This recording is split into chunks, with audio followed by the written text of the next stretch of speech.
My wife has this story about when they were going through Italy. They got to the airport at, I don't know, Milan, and her dad read 1500 as 5 o'clock instead of 3 o'clock, right? Been there, done that. And we've probably all done that, right? So instead of... Can't they just use our American system? Well, instead of getting an airport hotel and waiting for the next plane, he said, let's just go to the Alps.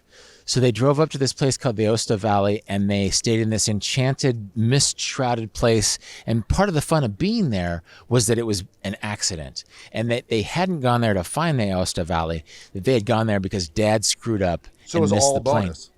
But he was willing to say, no, let's don't stay by this. Let's use this mistake as an opportunity to do something amazing. And so they, not knowing where they were going, they drove in the Alps. They stayed in this little valley, and it was enchanted. It's one of my wife's favorite travel experiences because her dad messed up, but was willing to turn it into something better.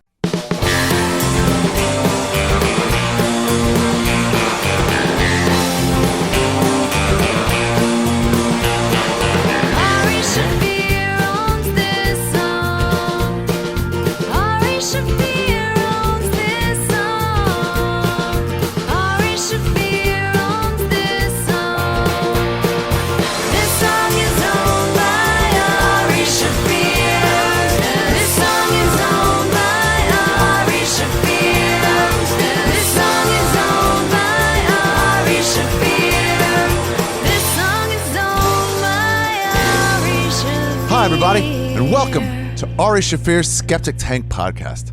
I'm your host, Ari Shaffir, and we got a wallop of an episode today. Oh, it's a great one. Our old pal Rolf Potts has come back to tell us a little bit more about travel, to promote his new book, The Vagabond's Way, out right now.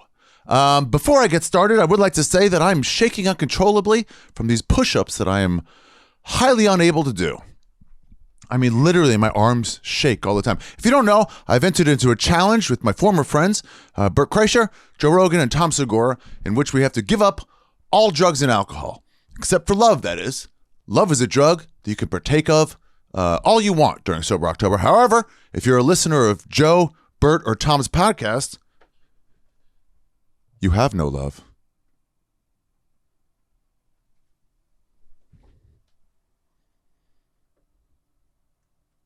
So the challenge was we have to work out 500 calories a day. That's no problem using this pull strap. We just tie it to ourselves, and I mean, this is like bad news. 500 calories. That's no problem. But I didn't realize what getting in shape meant. I thought getting in shape meant physical shape, geometry. Geometry is a mathematics, course of learning that Bert never studied during his 7.5 years at Tallahassee State University. Rogan has interviewed people who get into math. He was a dropout of college as well. And I believe Tom Segura lost a scholarship to play pickleball or Division III football. Anyway, the point is neither of them are... Actually, Bert might be a graduate. He might have gotten an honorary degree by now. Anyway, shape I thought was just physical shape. Physical shape. For instance, Bert is round, like an orange. Joe is shaped like a thumb, a toe. And Tom is shaped like a pear. So I thought shape meant pear, orange, or toe. But I didn't know shape meant cardio shape and actually physical strength, in which the former I'm fine with, and the latter I have none of. So I can't do these fucking push-ups, man. The cardio is no problem. I'm not fat. I'm not a fat person. Cardio, why would cardio be a problem? You just run around a little bit. You know what I mean? I'm late for spots all the time. I fucking run constantly. But the physical, the push-ups, dude, I'm like shaking all the time. Joe was like, Ari, I think you should just do 10 at a time. Just do 10. And I was like, Joe, that's so funny to me that you think that I can do 10 straight push-ups when I maxed out at 5.5 my first time. Fuck. Anyway, let's get to today's episode. Where do I got? I mean, I'm literally shaking all the time. I can't hold a fucking... I will tell you this. I needed this fucking... I don't know if I needed the sobriety as much as knowing I was about to be sober meant that I drank more than ever. My comedy sets were bad over the last few weeks. I mean, I was drunk many times. If you saw me at the Cellar, the Stand, anytime in the last 2 weeks, you saw a bad Ari Shaffir. I'll say it again. I was not my best, but I wasn't charging for tickets. Let's get to this fucking podcast of today. I will be charging tickets in the following places. Philadelphia. I'll be in Skankfest. You either got tickets or you don't. I'll be in Philadelphia at Helium, October 20th through the 22nd. Mike Rowland and our Skeptic Tank's own Nate Marshall will be on those shows. Portland, November 3rd through the 5th. Adriana Bellucci is no longer able to come. She's opening for Louis C.K. in Australia. I'll find somebody else, or we'll see. Dallas, December 1st through 3rd with Skeptic Tank's own Reggie Conquest at Hyenas. Salt Lake City, January 20th through 21st. That's just added. And Tampa, Florida at Side Splitters, February, I think, 2nd through the 4th. All tickets are at arishafir.com. So in today's podcast, this is one you probably want to watch on YouTube. It really is. Because I met up with Rolf Potts in Paris, France. And I decided we're going to talk about travel. If you don't know Rolf came on this podcast in 2017, I think the first time. We talked in Tompkins Square Park before I started doing video. And that one wouldn't have been that cool a one for a video. But we talked for 4 hours about travel. Rolf wrote this book, Vagabonding. One of my favorite all-time books. It's about travel. I have given this book look at the shaking. I'm trying to hold it still. My arms are just out of it the whole time. I was talking on the phone with Bobby Kelly, and I had to keep switching hands because I can't fucking... It's not good, you guys. It's not good. I got to get to this fucking episode. This book, Vagabonding, will excite your fucking interest in travel. I have given it to no less than 12 people. Keep in mind, I'm Jewish. And a Jew doesn't like to give out things, but I've given it to a bunch of people. The first one, I was given it by my friend Justin before I went to Southeast Asia for the first time. On my first vagabonding trip myself. And I read it on an island in Cambodia, and I whipped through it. And I gave it to a friend I met in Indonesia on an island on Lombok. While we had a campfire over the fucking ocean. Man, I'm forgetting about that now. I just remember that. It was 2 couples. It was a long-term travel couple, and then a couple other people that they had met, all from Seattle, Washington. Jesus, his hands. And we scrounged together some firewood and like kindling and stuff, and we had a campfire up there. I found some weed, some of the dirtiest, some of the dirtiest brown weed I've ever seen on Lombok. For my surf, I took a couple surf lessons from his cousin. Cousin might just mean friend in that culture. I don't know. But that weed was terrible, but we hadn't found any. I also had some mushrooms, which nobody wanted to partake in. So I kept them in my bag, and they eventually rotted. One of the biggest tragedies of my life. The biggest tragedy of my life and my entire travels was I was in Cambodia, right outside Angkor Wat. And I saw a guy, I've mentioned this before, I saw a Chinese man wearing a teal football t-shirt that said New England Patriots. Teal is not the official color of the New England Patriots, and also the Patriots are not the official team name of the New England Patriots. And I should have gotten a picture with that guy. He would have taken one. He would have taken one because anytime you're traveling through Southeast Asia, they want to take pictures with white people. And I could have fucking taken one, and it was one of my biggest regrets. With Angkor Wat behind me, the sun over there. Oh, it would have been great. I'll never live that down. Take the chances that God gives you. Anyway, we're out. We're fucking having this campfire, and we're talking about travel, and I was telling this guy about vagabonding, about Rolf Potts' book, Vagabonding. And I had just finished it. I had earmarked every little quote I had, and I was like, you know what, man? I think you'll get a lot out of this. Here, take it. I got another copy, and I've given them all away. I found copies of it in bookstores, in where have I found them? In Ecuador, I think. I think in Costa Rica. My old apartment downstairs. They're around. It's a great travel book. And now, like 20 years later, Rolf has another book out, and it's out today. And it's called The Vagabond's Way. And it's great. If you read the first one, you're going to love this one. It's 366 tips on travel. Each one barely a page long. He breaks down into sections. I don't know, man. I'm up to June 3rd right now. It's a way longer book, but it's full of those quotes that you love in vagabonding. Whatever. Here, let's just see what I've highlighted. Travel can return you to a kind of childhood. March 5th. One travels to learn once more how to marvel at life in the way a child does. Dude, this is fucking. It's just gonna get you into traveling. What else do I have? Just circled. I've circled so many good. Discrete journeys actually consist of 3 separate trips: the trip of anticipation, the trip that plays out on the road, and the trip that is remembered afterward. In the book, in the chapter January 30th, anticipating the journey is part of the journey. Guys, you can get this book right now. It is available today everywhere you find great books. Oh, here's a good one. This is one of my friends who always call me cheap. April 4th. And these don't correlate to the day. It's just a tip a day.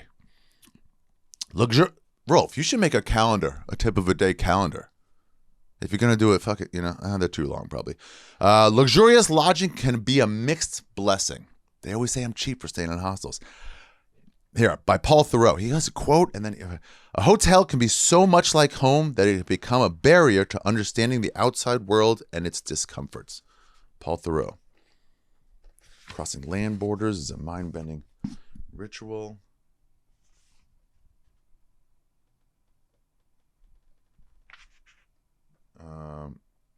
Oh, God. You can go to the market and feel awkward because you don't speak the language. Or you can go to the market and remind yourself that you're not a tourist. You're one in a 1,000-year-long line of hungry travelers. Hold your ground. You're part of the scene. Rick Steves, Europe Through an Open Door. It's about how you don't need to be fluent in the language. Dude, okay, I will tell you, I am quoted in this book. Rolf and I, over the years, have become friends. And I went to Paris to take his writing class that he gives every year. You should take it. If you're ever thinking about doing any sort of travel memoir writing, I would say this is a great class to take in Paris every summer. And we met up. And we did it in a few different locations. We talked about travel. We talked about the Vagabond's Way in general. And I said, you know what, Rolf? You know what's going to make a great... here's a good one. June 1st. Away from home habits, your receptivity deepens. In every long journey, there's a moment when you perceive that travel has truly begun. It does not usually happen at the beginning, but when you feel that your soul has fled from the habits of daily life. I'm trying to think now when that happened to me, probably in Myanmar.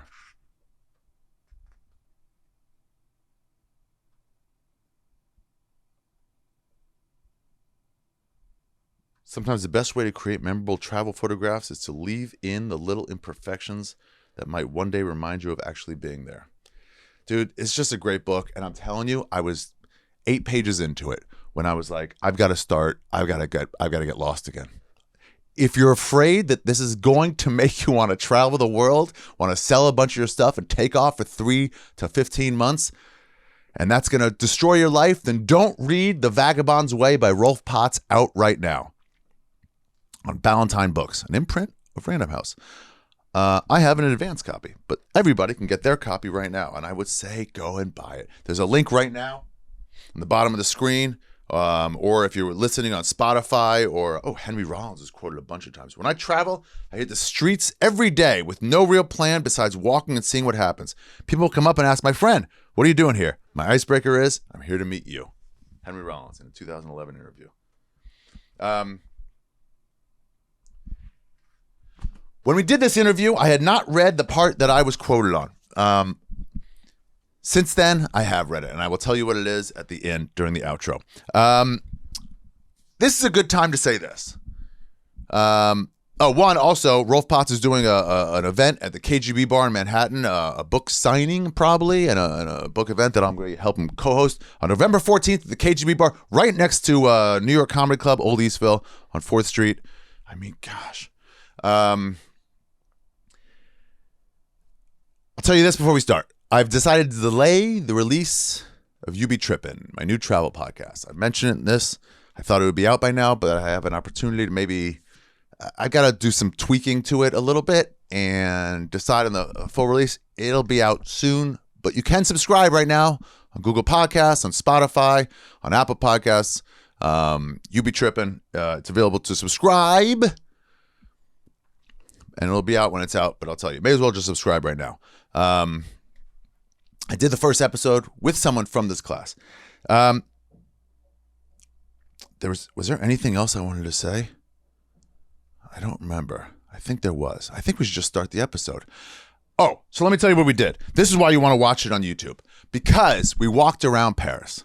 We walked around the city of Paris. We started, let's see if I remember all of them. Let's see if I remember. It was before the class started. It was like spent 2 days in Paris. Like, let me get my bearings, Rolf. Let me just be without anybody. I really like to get alone when I travel, and I like to walk around. I like to just feel the fear of being like in a new place. Ow. So I was like, I think I did 3 days by myself, and then we met. We met at the flat he was staying in. We did a little bit of the podcast there, and then we started going out, and we just split it up. We did it all over the city of Paris, and I thought this will be a cool way to talk about travel and talk about your new book, The Vagabond's Way, by going all over a strange new country. So we started in his flat in Paris near the, I think the Japanese Quarter or whatever. Then we went to Palais-Royal. I'm telling you, you want to see it because this is the reason I do DIY podcasts. So you can see these crazy backdrops that I'm using, these crazy scenes. Why not be out in the fucking world? Especially if you're doing a podcast about travel, why not be traveling while you do it? We did Palais-Royal, then we picked up, moved from there. We came across, you'll see it. We came across a special like thing right near the Louvre. Then we went to the Louvre. Yeah, we did a podcast right outside the Louvre. I decided to move back from the screen to allow random people to walk through it, so we're barely even a speck in that one. I really like the way I did it. You could see people not even noticing the camera. You can see some people really noticing, hamming it up, trying to get involved. I don't care. Listen, it'll be the same. Watch, and it'll be more interesting. YouTube.com/Ari Shaffir. And then from there, we moved to, let me see, after the Louvre, we walked and walked and walked. I was trying to find a cafe, which is all I did in Paris, just sit at cafes, smoking hand-rolled cigarettes. And my classmates were like, you smoke cigarettes? I'm like, no, I'm faking. I'm doing it because I'm in Paris. I feel like I should.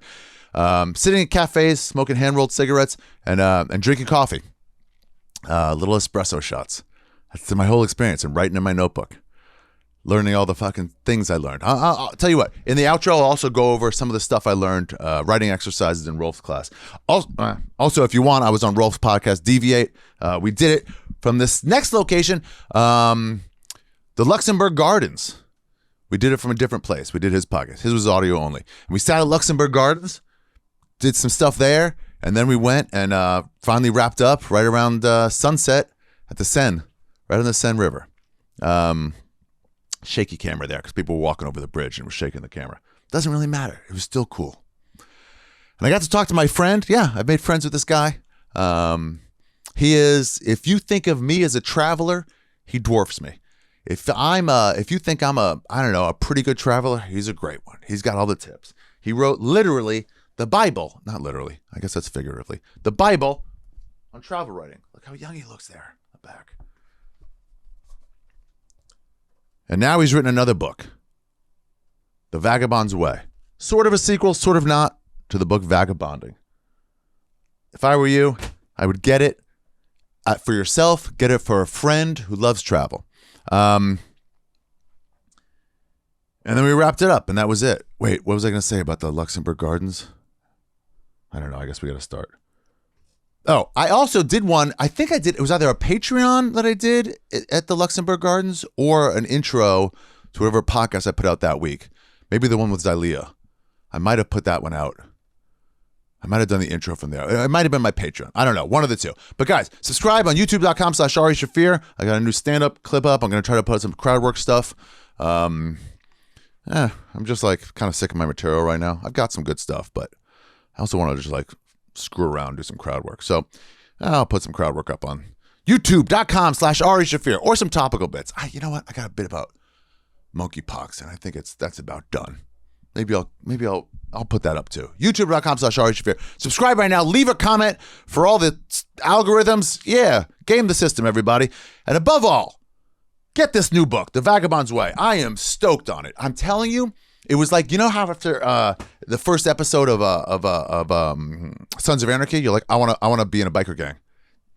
The first, 6-7 pages in to The Vagabond's Way, I'm like, I gotta get lost again. Also, if you have any tips, I have most of December off. After I go to Dallas, I don't have anywhere to be till, Christmas time with family. Where should I go? Laos? The Philippines? Somewhere in South America? I want to go to a new country. I got France this year. I got 2 new countries every year. Got my streak back. Where should I go? Let me know. Give me some tips of some fun place you've been in the comments. Ladies and gentlemen, let's start the episode. Ari Shaffir's Skeptic Tank, episode 486. Should we just call it The Vagabond's Way or Tooling Around Paris? Let's call it The Vagabond's Way. Let's call it The Vagabond's Way.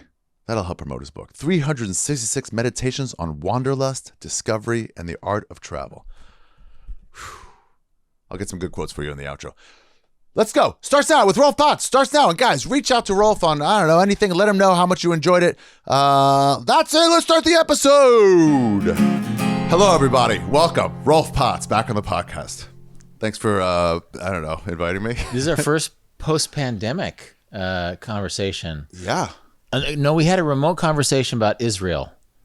But that's right. That's been our only non-in-person conversation. That's right. I was thinking about that too. That was for your podcast? That was for my podcast. What's it called? Yeah. Deviate with Rolf Potts. Which I've been on twice. Yeah. No, more than twice. Really? Yeah. I need to go back and listen to the one we did on souvenirs because I have this bag of rocks that I have to mark and put in something, and I've lost the memory of where I've lost the memory of all my rocks. Yeah. That one about travel has made me think about the Ruta de whatever in Israel. Oh, right. That you did. No, I tried to walk from Nazareth to Jerusalem, and almost made it. I had to start hitchhiking. Yeah. But it got me thinking how there's those hikes in so many countries. Yeah. These multi-day hikes. Yours is for a pilgrimage, but just anything. Yeah, my Israel one was special because I sort of wanted to do it Jesus style. Yeah. I would have loved to have seen those pictures of people carrying the cross the whole way. Oh, it was so weird. Jerusalem is such a weird city. It really is. Yeah. And no, there was Jerusalem syndrome. Do you know Jerusalem syndrome? Yeah, where you feel like Jesus once you're there? Or Moses, if that's your oh, really? proclivity. Okay. You just feel spiritual, right? Yeah, and then you decide that you need to stand on the street corner screaming at people about how spiritual you are. I love Christians. Well, actually, we're in Paris now. We're in Paris. Let's start this. Yeah. Okay. No, but there's Paris syndrome too. Which is what? Well, people come to Paris. It's usually East Asian people, and they come to Paris and they have all these dreams built up about how wonderful Paris is, and then they smell dog piss in the alley, and they run into somebody who cheats them out of a few euros, or they take a wrong turn and they're in some area that's not very pretty, and they sort of have a nervous breakdown because their expectation does not meet up to reality. And it's called Paris syndrome. It was first diagnosed. Actually, I think it was diagnosed in the 60s. It's in my book, actually. There's a chapter about Rolf has a new book out right now. This is the advanced copy. The Vagabond's Way. Vagabond's Way. A follow-up, I don't know, a sequel? Spiritual successor to Vagabonding. Way longer of a read. So what you're saying is you haven't finished it yet. I have not finished. I read the other one in fucking 2 days on a beach. This one has taken me weeks already. Hopefully the young people will keep up with this one. But actually, you're in this and you haven't even read your chapter yet. I have not gotten through yet. Can I guess what the quote is? Sure, yeah. Is it don't be an asshole? No. No. Okay. You always repeat it. It's more zen. It makes you sound really smart, Ari. It makes you sound really profound. Hell yes. All right. I don't know if I can give it away now. No, by the time this comes out, I will have read it and I will say what it is, unless you want to talk about it. That can be part of your intro, right? But I did want to point out that you've been on my podcast 3 or 4 times because you bought me mushrooms on one of our podcast recording sessions through Los Angeles. Live. I texted her, made a call. Yeah. That's right. A mushroom Found deal. your And for you, that's no big deal. But at the time, I had never done it before. Right. And so then the next season, my next season began with us sort of breaking down how the mushroom experience went. Yeah. And so, so not only have we had podcast sessions, we've had drug deal podcast sessions. That have you done them since then? Yeah. Mm-hmm. Nice. Yeah. You like them? I do. Thumbs up. And that was part of our conversation. I sort of grew up in the middle of the country, and I was, the people who used drugs to me seemed like losers who weren't headed anywhere. And so I sort of was very arm's length about it. Yeah. And then I had conversations with you and then Tim Ferriss, who's actually done a lot of science with mushrooms. And then finally it's like, well, yeah, okay, I'll do them. And you bought them. You bought my first set of mushrooms. That's nice. live on a podcast. And that happened. Forever. We can talk about psychedelics on this podcast, but we can talk about Paris and travel as well. Yeah, we're in Paris. I'm here. You know how you talk about how you're like drawn to certain places randomly. Yeah. I've just never been drawn to France or Paris. I was the same way. You and I have a backstory for Asia. Both of us have been to tons of Asia places before Paris. I dirtbagged all through Asia before I came to Paris for the first time. Yeah, I talked to Louis C.K. I was like, telling him I was taking this trip, and he was like, my first time in Paris. He goes, first time? I thought you travel. I'm like, yeah. He goes, but you haven't been to Paris? And I'm like, I don't know, man. No. It's such an American thing. We're very Eurocentric, right? And so people assume, I think especially people who are born into sort of the privilege of travel, like their parents traveled and stuff, then Europe is where you go. It's where you go for finishing school or whatever. It's where you go for study abroad. Whereas it's privileged travel. In a certain sense, you know. Well, it's just it costs too much. It costs too much. Yeah. And so literally I've been around the world. I've been to Paris many times because I teach a class here, but I've never been to Norway ever, right? Well, when you're a dirtbag backpacker, $10 for a beer? Are you kidding me? Yeah, no way. I could live for a day in Thailand. I could have 3 meals for that price. So my wife has Norwegian cousins, so we're going there after this, and it'll be a first. And so I'm sort of in this second half of life phase of my travel career where I can actually afford to go places. I don't have to sleep in a hostel. And that's exciting too. That's the cool thing about going to, either going to a place for the first time or coming back with money and having both the dirtbag experience and the sort of... It's way different. My friends always call me cheap just because of the racial parts of it, and also because maybe I am. I forgot about that. Yeah, that's a stereotype, right? Are Jews still cheap? Yeah. Are they? We're not letting that go. Midwesterners are cheap. It's weird. I was in Scotland, and they were like, somebody was like, Scots are cheap, and I was like, oh yeah. They go like, yeah, we have a joke like, how was the copper wire invented? And I was like, I've heard this joke. It was... Go ahead. And they were like, 2 Scots fighting over a pence. I'm like, that's not the way I heard it. That's not at all the way I heard it. So this makes the Scots the Jews of Britannia? Yeah, I think so. They're the Jews of Britain. Yeah, but more fighty. The Scots are. The Scots are tougher. Okay. But in the cheapness aspect, I guess. No, I think there's Northern Europeanness to this because my mom is of like Northern German extraction and they just don't spend money on things. At all, yeah. Which could be like if you grew out with Holocaust shit too, or it's like defeated peoples. Maybe. So were the Jews not considered cheap before the Holocaust? I think they were. I don't know. Maybe it's sort of being an outsider community, like sort of it's the whole diaspora thing. Like, well, in Chinatown, they say the Chinatown Bank in New York has the most wealth of any bank in America because the Chinese people, the immigrants. They save tons of. All they do is put it in the bank. Right. Yeah. So they're not taking it out. They don't have a zero balance. They're just like put it in there, put it in there, put it in there. And I don't know where that comes from. This could be your travel book. You should look in the anthropology of cheapness. Yeah. You could take away the Jewish stereotype and just say there's an anthropological reason why this happens. Yeah. I'll call it. It's not just us. Right. Well, I talk about Benjamin of Tudela in the book. Have you gotten to the Benjamin of Tudela, like the great Jewish traveler from the Middle Ages? Yeah. He actually traveled from... I saw Levi was in there. Something Levi. Oh, Levi Strauss. Cloud Levi Strauss, the anthropologist. Definitely Jew.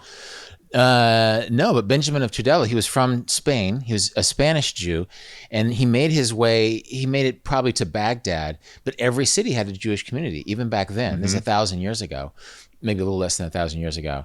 And so his travel account, and what I talk about in the book, is that by the time it got to Baghdad, suddenly India is way more exciting than Baghdad, which was more exciting than Marseille.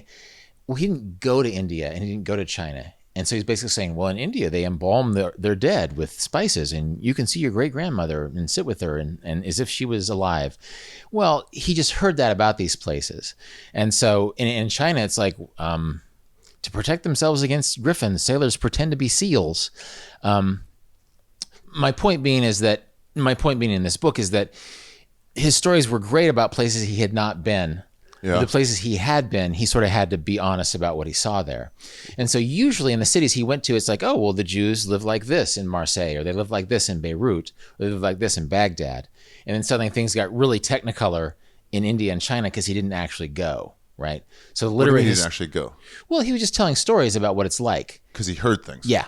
Yeah. Right. So basically he was talking to sailors in Baghdad or Basra, right, who are saying, yeah, I went to India and they embalm people with spices and you can sit in a room with your embalmed great-grandmother. Well, that's probably not true, right? Right. Or these things like, I guess, but not. I asked, I was talking to a friend of mine at New York Comedy Club, and I just saw on my calendar, we were scheduling something, and I saw Battle of the Boyne is a day.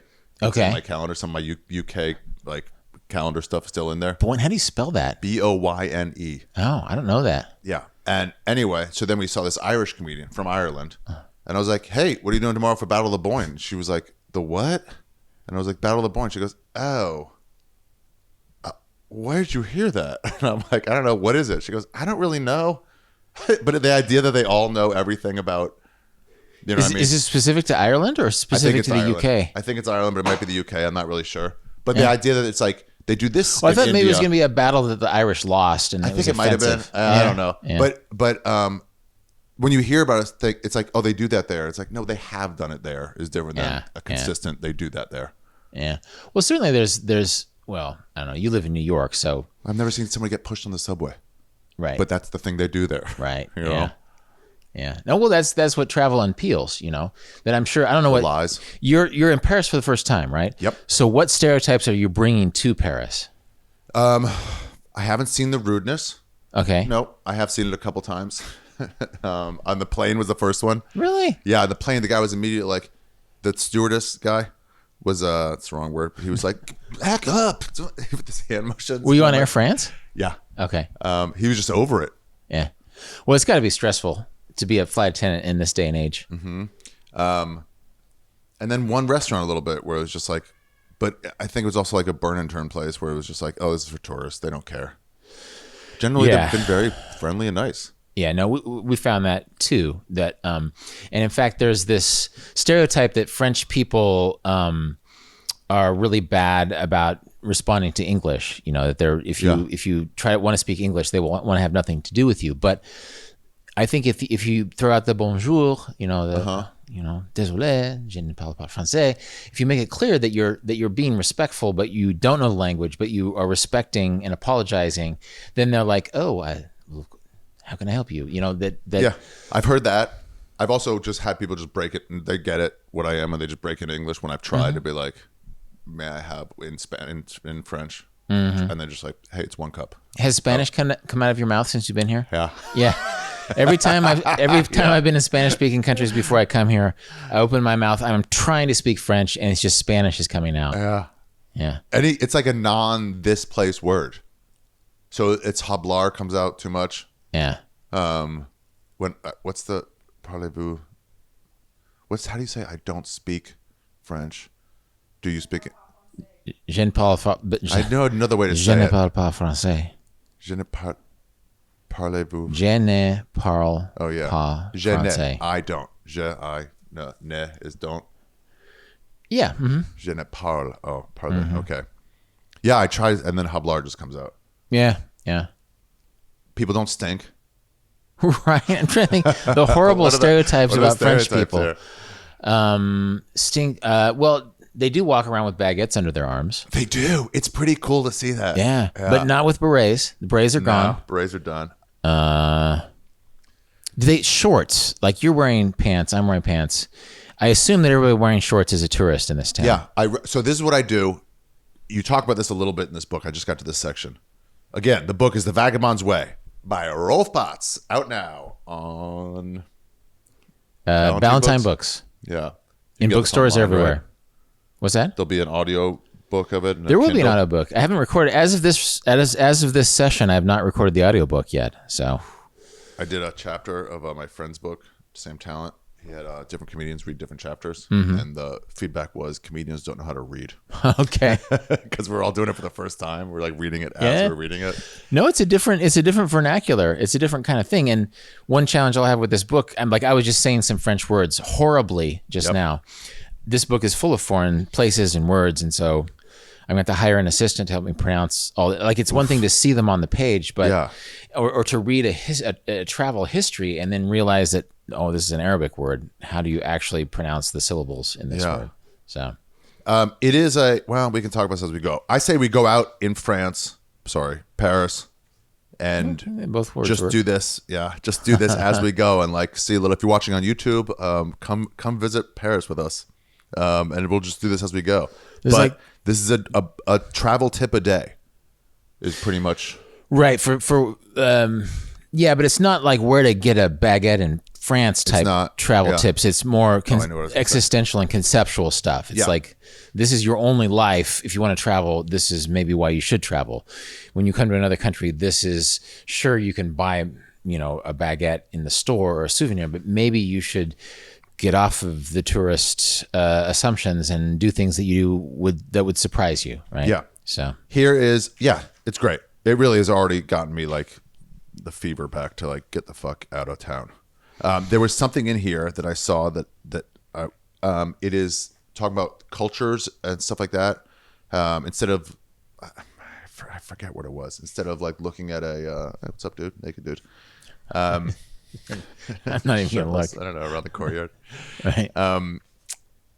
If I saw Dick, I would. So we're in like a 5th floor French apartment, and we can sort of see into many people's houses here. We really can. I was walking around naked after my shower, and I realized across the street there's other people just smoking out there. I'm like, well, I could see them perfectly. Right. So, right. Of course, you could see me perfectly.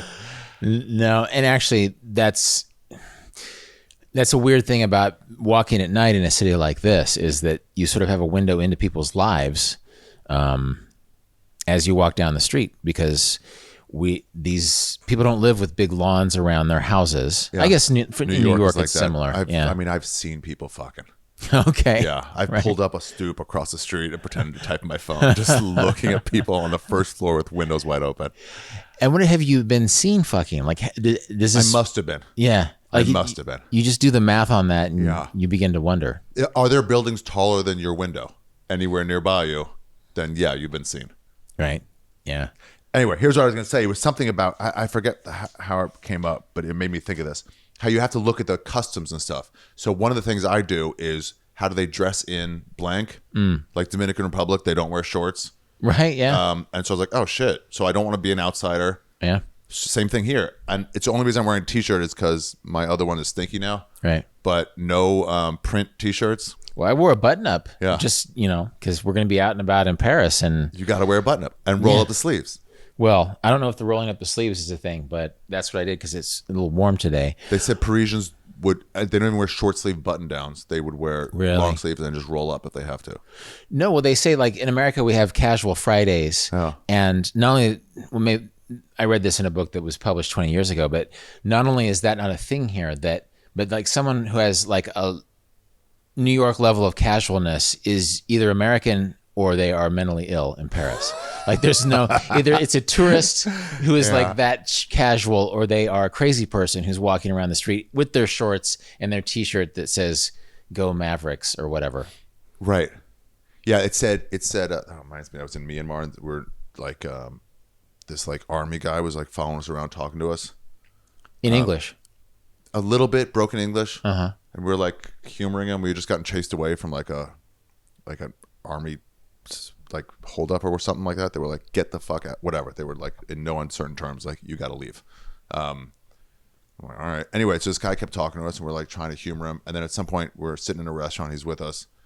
And some other guy comes over. He's like, that man, he is a fool. We're like, oh, he's half retarded. So it's a crazy guy. Yeah, we're like, oh, no wonder he's talking to us. He just found an old army jacket. Well, good for him. He got us. Yeah. And he probably, maybe in a culture like that, tourists are kinder to him. That they don't know that he's mentally handicapped or whatever, and so he likes that. He's humored that. Yeah, in his neighborhood, people are tired of him. So his crazy stories and his visions. Yeah. But I read here, no shorts. If you have to wear a t-shirt, it cannot have any writing on it or no bright graphics. So I only packed plain t-shirts. Yeah. I suspect that's changing because I've seen so many NBA stores here. Have you noticed that? Especially where I'm in Little Africa. Okay. Where I'm staying, Little West Africa. Well, that could be a multicultural aspect of the city that as immigrant communities become more a part of the French mainstream, it's less formal in that old European way. And so I've literally seen 3 stores in this neighborhood that just sell NBA gear. Yeah. And there's more French people. Boris Diaw, and there's a few French basketball players. Yeah. Well, they played pretty well in the Olympics. The French national team does pretty well. Because they play together. We have infighting just like in America in all aspects of our lives. Right. Maybe that'll unite us. Once we start really losing in the Olympics. We did. It just made us hate the Olympics. This doesn't mean anything. It's crazy that the America would never just crush in basketball. Well, this is a famous, basketball is close to my heart because James Naismith wrote the rules of basketball in my home state in Kansas. And Kansas is the reigning national champions of the NCAA. But I'm an Olympics nerd, so I know this. 1972, the Russians won for the first time ever. Nobody got close to beating the Americans.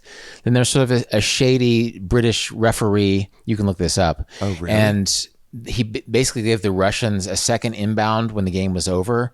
They inbounded the ball, missed the basket, and the game was over. Americans were celebrating. You can find this on YouTube. What? And then this ref is like, no. And that has to be replayed. So they did another inbound, threw the ball all the way up the court. The guy laid it in. Russians beat the Americans 1972 Olympics, first time. By one? By one. Yeah. I think it was before the 3-point shot. Wait. What, he was on the take? I don't know. And I'm sorry for any Brits in the audience, but something was suspicious that this supposedly neutral, well, I don't know, it was the Cold War, so maybe the British guy was citing, I don't know what happened, but it was a really weird, it's never been explained why the Russians needed it, or the Soviets. What was his reason? Yeah, what was his reason for another new inbound? Did they not? Wikipedia could tell us, I'm sure, but for an insane reason, they decided to give them a second chance, and they won. And since then, we've lost the gold many times now. No, but once we got the Dream Team in 92? Yes, in 92, because I think in 88... hey, we're actually going to use pros. Yeah. Mm-hmm. And then it was game over. Right. It was who's going to win the silver was the only question. Right. Why didn't that maintain? When you see the other players of the other team, it's they'll have 2 NBA players, and we have 12 of the 15 best players. Yeah. So how in the fuck do they lose? I don't know. I haven't followed the Olympics as closely. Yeah. How did it go in the last Olympics? America won, right? I don't know. We lost once, I remember, in the Pan Am Games or something like that. Some non Olympic, and then we lost the Olympics. To Puerto Rico once. This was 10 or 12 years ago. Because those guys know how to play as a team. Well, no, yeah, seriously. Well, this is the metaphor. This could save America. Is that if we lose enough Olympic sports that we should be winning, it'll make us realize, well, maybe we should be a little bit less narcissistic the right about will start being actually we should use trans athletes if we're gonna get some golds. maybe it's actually a good idea as long as they can set a good pick, right? Yeah, as long as they can post up and dude, I had this secret play I did with my buddy Steve Renazisi when we play pickup. It's not illegal, but it's just we just give a nod. It's the Princeton backdoor. I don't know the Princeton backdoor. You just baskets over there. Mm-hmm. You'll go out to get an outlet pass, and then the defender will be too close, but I will not intend to throw it. And then defender sees, I can get that, so we'll make a stab at it, and you just take off towards the basket. So it's the fake pass and drive Easy. Yeah, when it's 10-10, you got 1 point to go. Nice. It's just you look at Steve, and everyone's hey, guys, left side, go to the left side, and it's an easy 2 every time. Ari Shaffir, former high school basketball star, telling it like it is. Anyway, let's get out there with our jeans. Yeah, we'd definitely wear shorts. We've got our jeans. We're going to be sweating a little bit. Yeah, we're going to be sweating a little bit. We're going to be flaneuring. You and I have talked about flaneuring. I love it. I right? tell everybody about it. Yeah. I'm not going to try to pronounce it. Describe it? Oh, well, it's when you're walking through the city, not in a utilitarian way from point A to point B, but just seeking experience. You're walking and you're just sort of following the mood of the city through the city, looking for something new. And one metaphor that's been used, a famous book was written by Edmund White, who's a gay author, and he says it's like cruising. But instead of cruising for dudes, you're cruising for experiences. And you're just walking through the city, not because this is the main boulevard or because I want to go to the Champs-Élysées, but I'm just going to walk through the city and see what catches my eye and follow that instead. And so we can do that a little bit. I have some ideas for where we can set up. It's also if you have like a direction, we're like, eventually I'm going to head up over there. But then if you're not in a rush, which you always are in New York, where it's like, oh, what's this street? And then you're like, I'll cut back eventually. And then you just don't. It's a good traveler strategy because there's all these prescriptions. Oh, if you're in Paris, you have to go to this place. You have to go to this restaurant. You have to go to this park. But if you allow yourself to flaneur, and this was invented in France in the 19th century, it was sort of aristocratic men, but now it's a tool that anybody can use. Just let go of your expectations, let go of where you think you're supposed to go, and just, if this catches your eye, follow it. Do you still do the thing where you ask your students to follow a color of the city? Yeah. Hey, I tried that in New York. Yeah. There was a lot of crossing back and forth on the street. Really? It was like yellow. I was like, oh, there's a sign. Then we get there and it's like, oh, there's another one. And then you're like, oh, okay, there it is again. And then like, not the same one, but it's like we never went further than a block. Yeah. No, that's color tracking. That's psychogeography. That also comes from Paris. The idea, it's called the dérive. It's the drift. You drift through the city and you play games with the city. And so instead of just following the tourist map, you follow the color pink or you follow something interesting. My wife and I saw, there's all these, the Chat Noir. Have you seen it? The black cat, that famous picture, like that Art Nouveau era picture of the black cat. And every tourist shop has that picture. And I'm gonna go off camera real quick because basically we bought a shot glass of one of those because they're everywhere. Yeah, what is that from? I don't know. Actually, we need to look this up. But we realized that our psychogeographical strategy for Paris was finding pictures of this cat. And if you're in a tourist district, I swear to you, every tourist shop in Paris has a postcard. Yeah, I've seen 1,000. People have them on their walls. A cigarette. I'll let you hold that. It's like the most borrowed sense of like space and what's it called? It's like an old, maybe an Art Nouveau poster, or it's a historical poster that's like over 100 years old, but it's so popular. It's like the Scream or other famous pieces of art, or like the Mona Lisa, right? But I swear to you, this is our psychogeographical strategy the last few days. You can't find a souvenir shop in Paris without this on something. Wow. It's on socks. It's on cigarette cases. It's on T-shirts. It's on everything. Who buys shot glasses, by the way, besides you for the lark of it? But like, who the fuck is doing so many shots at home? Like, what? Just right out of college, fucking idiot is buying shot glasses. Well, right out of college, that's it. Yeah.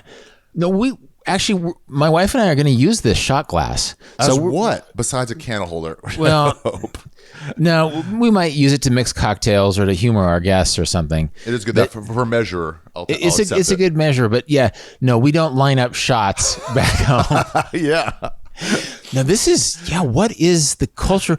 Well, actually it is a measuring device. Certainly this was invented, and actually my wife was just here. She was talking about her Norwegian relatives drink aquavit out of a wooden shot glass that they strap to their neck with a leather strap. Because they always want to be ready to have shots are about measuring it, right? So you have the liquor in a glass. I'm spitballing here. I don't know this for sure, but it's like you can't drink too much, so this paces your liquor consumption, right? I sure.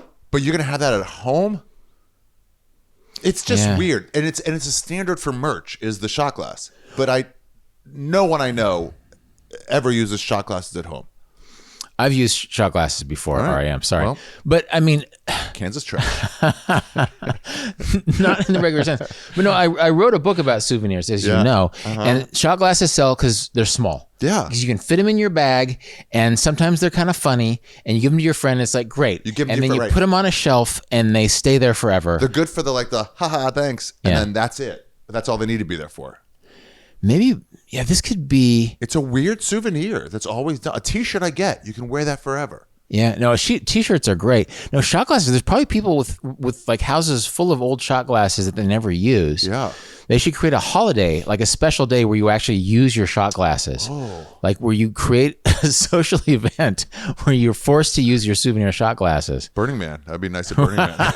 Burning Man. Fill me up. Burning Man, but And for here, shots. I'll do this. Right? Now you take my shot glass. Yeah, that's like the janky Burning Man. Instead of building sculptures and doing mushrooms or something, Arizona you State Fair, 1974. Thank you. Here you go. You just do a shot. Yeah. You actually buy specific booze. Now, here's the question. Do you buy fancy booze or just like low shelf booze for the shot holiday? Right. Interesting. So I brought my friend, Joe DeRosa. He opened up a sandwich shop / bar. And I got him some Mama Juana from Dominican Republic. I don't even know what that is. It's a bunch of sticks and flavored twigs and anise and whatever. And then you put a little bit of wine. So it's a liqueur. And rum. It's a drink. Yeah, it's a drink. Okay. And a little honey. And then you let it sit for about 2 weeks, shake it up a few times. So I was like, hey, you can use this in your bar. And he couldn't sell it. And then he figured out, he's like, oh, we need to have like a section of shots from around the world. Okay. And so now he has a whole section of like, and so that sits in it. So people are like, ooh, okay, now it's a selling point. But that's a shot. Mama Juana would be a shot. I like the shot around the world. Like it needs to be a pretext to do something interesting or just a challenge to do something irresponsible. So I like that. I keep talking. It feels like you want to leave, Ari. No, I do, but this is also interesting Are we conversation. grinding? Are we going to edit some of this out? No, It's we're like not editing anything out. like- our first podcast went 4.5 fucking hours, dude. That was too long. That was the gold standard. It won't go that long. Yeah. Well, but we stuck in Tompkins Square Park. That one. This one, Yeah. we're going to go all over the city of Paris. Maybe. We'll see. We'll see. We'll see what happens. If it doesn't work out, if I do get too self-conscious, then we'll just come back here. But let's go flaneur. Let's go explore a little bit. Let's go flaneur some shit up. Yeah, you can tell this will spark whatever. But anyway, the book, guys. I'm too. So well, we'll talk about the chapters are later. But I'm. I can explain it's a tip the a book. day. January 29th, January 30th, January 31st, February 1st. 1 page each. You'll talk about it somewhere else. Sure. Yeah. But- it's 366 pages, one for each day of the year. Has a quote about travel and a reflection about travel. And but it's not just about what things to buy in the city. It's like how travel can change your life, basically. You know, why you should travel. If you've dreamt about travel, why you should travel now. This is one I'm going to ask you about later. There's an uncertainty about travel that affects. So he starts with a quote. You love travel writers more than anyone I know. You love travel writers. I am one. I know, but I mean, you love comedians, right? I know, but but I don't watch as much stand up as you read travel. There's an uncertainty about travel that affects even seasoned travelers. To travel is to make yourself vulnerable, leaving with your papers and plastic, the high-tech security of your home, and wandering sumptuously among imperfect strangers. You know who wrote that? Thomas Swick. Damn, dude, nice. I'm buddies with Thomas Swick. Yeah. Really? Oh, It's like you quoting, one of your friends. or whatever. Per Kreischer. Yeah. I am drunk. It's that. It's how to be in a place rather than just How to be like, vulnerable to a place. I think sort of in the social media culture we have now, everybody wants to be right all the time. Nobody wants to be vulnerable. Nobody wants to make mistakes and learn from them unless they're performing, making mistakes and learning from them. Whereas the best part of travel is just that you're an outsider. You don't know anything. And so if you can't embrace your not knowing, if you can't just sort of be willing to be an outsider who's sort of lost all the time, then travel isn't going to be as rewarding. And that it sort of puts you into this childlike state again. Suddenly you're this kid, you don't understand what people are saying. They're using these big words. You've studied your French and suddenly you can't really understand anybody beyond, hello, how are you doing? Yeah. And then suddenly you're vulnerable to a place in a new way. And so I think as travelers, I hope even seasoned travelers, and you and I are pretty seasoned travelers, of not losing that vulnerability where you are willing to just fuck up and learn from it and deepen your life. This guy, I was buying a pouch of tobacco. And Here in Paris. Yeah, and I haven't. The last time I bought one was from Croatia, I think. That's the only other time. So I'm like, I don't know how to do any of this. So I'm like, tabak, and the guy's like, okay, and then like, what? I asked him if he speaks English. He was Asian, so no, right. he speaks that, and then maybe, and then French. He goes, no. So we like got our way through it, and he goes, you want a lighter? I'm like, oh yeah. So you were at the tobacco. The tobacco. Yeah. Tobacco shops are called tobacco. But he's like, here. which kind? And I'm like, He goes, this kind? I'm like, sure. Yeah, I'm not going to fight you over it because I don't know what I'm looking for. And now, sorry to interrupt, but your aim here is to become a smoker. You've gone your whole life without smoking. Oh, no. I was a smoker for a while. Oh, okay. I'm just going to go back to it. Oh, So you know about that Kentucky bird? The finest smooth tobacco. He got me filters. Yeah, dude, it's French as shit, bro. Here's this book you told me about. Field notes, great, durable. Oh yeah. No, I have one of those. Anyway, at the end of it, I saw a post, and I need a durable notebook. This field notes thing is it. It's fucking whatever. Yeah, it's great. Did you find that in a store or online? It took a lot of looking, and then I did find it in a store. Those are great. I wrote to the people online. I was like, "Are you making more of these?" And they're like, "No." And then I found it at a store, and I bought the shitload. Good call. Anyway, at the end of it, tobacco, filters, lighter, papers, and then he goes like this, and I'm going to shake his hand, and he was like, the credit card. And I'm like, fuck! But you can either be really shitty about it, or you can be like, this is fun, whatever, all right, fun mistake. You were talking about the guy following you around in Myanmar. People come up and said, oh, that's the town fool. Yeah. Well, in a way, the tourists are the town fool. Like you get the privilege of being the fool. Yeah. All day long. Laugh about it. And then you're also seeing beautiful things and eating beautiful food too. Yeah. So. On the road away from our routines, our life becomes inseparable from possibility itself. Damn, dude.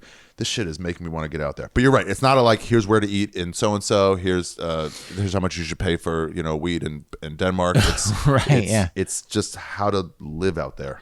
Yeah, and it ties into that vagabond idea of time wealth. Is like time is really all we own. And if you're not spending your time in a way that makes you happy and deepens your life, then think about it. Do you want to travel? Then you would travel, People put off travel for bad reasons.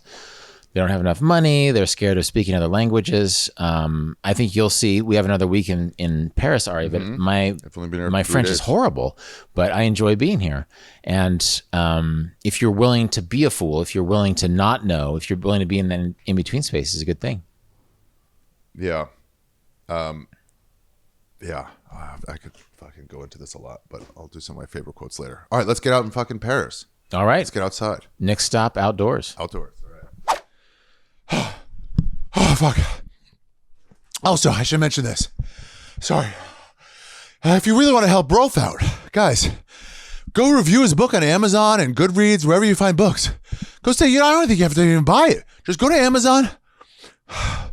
Go leave a cracking great review for The Vagabond's Way. That'll totally help the author. Go right now. Go click on a link. There's got to be a link.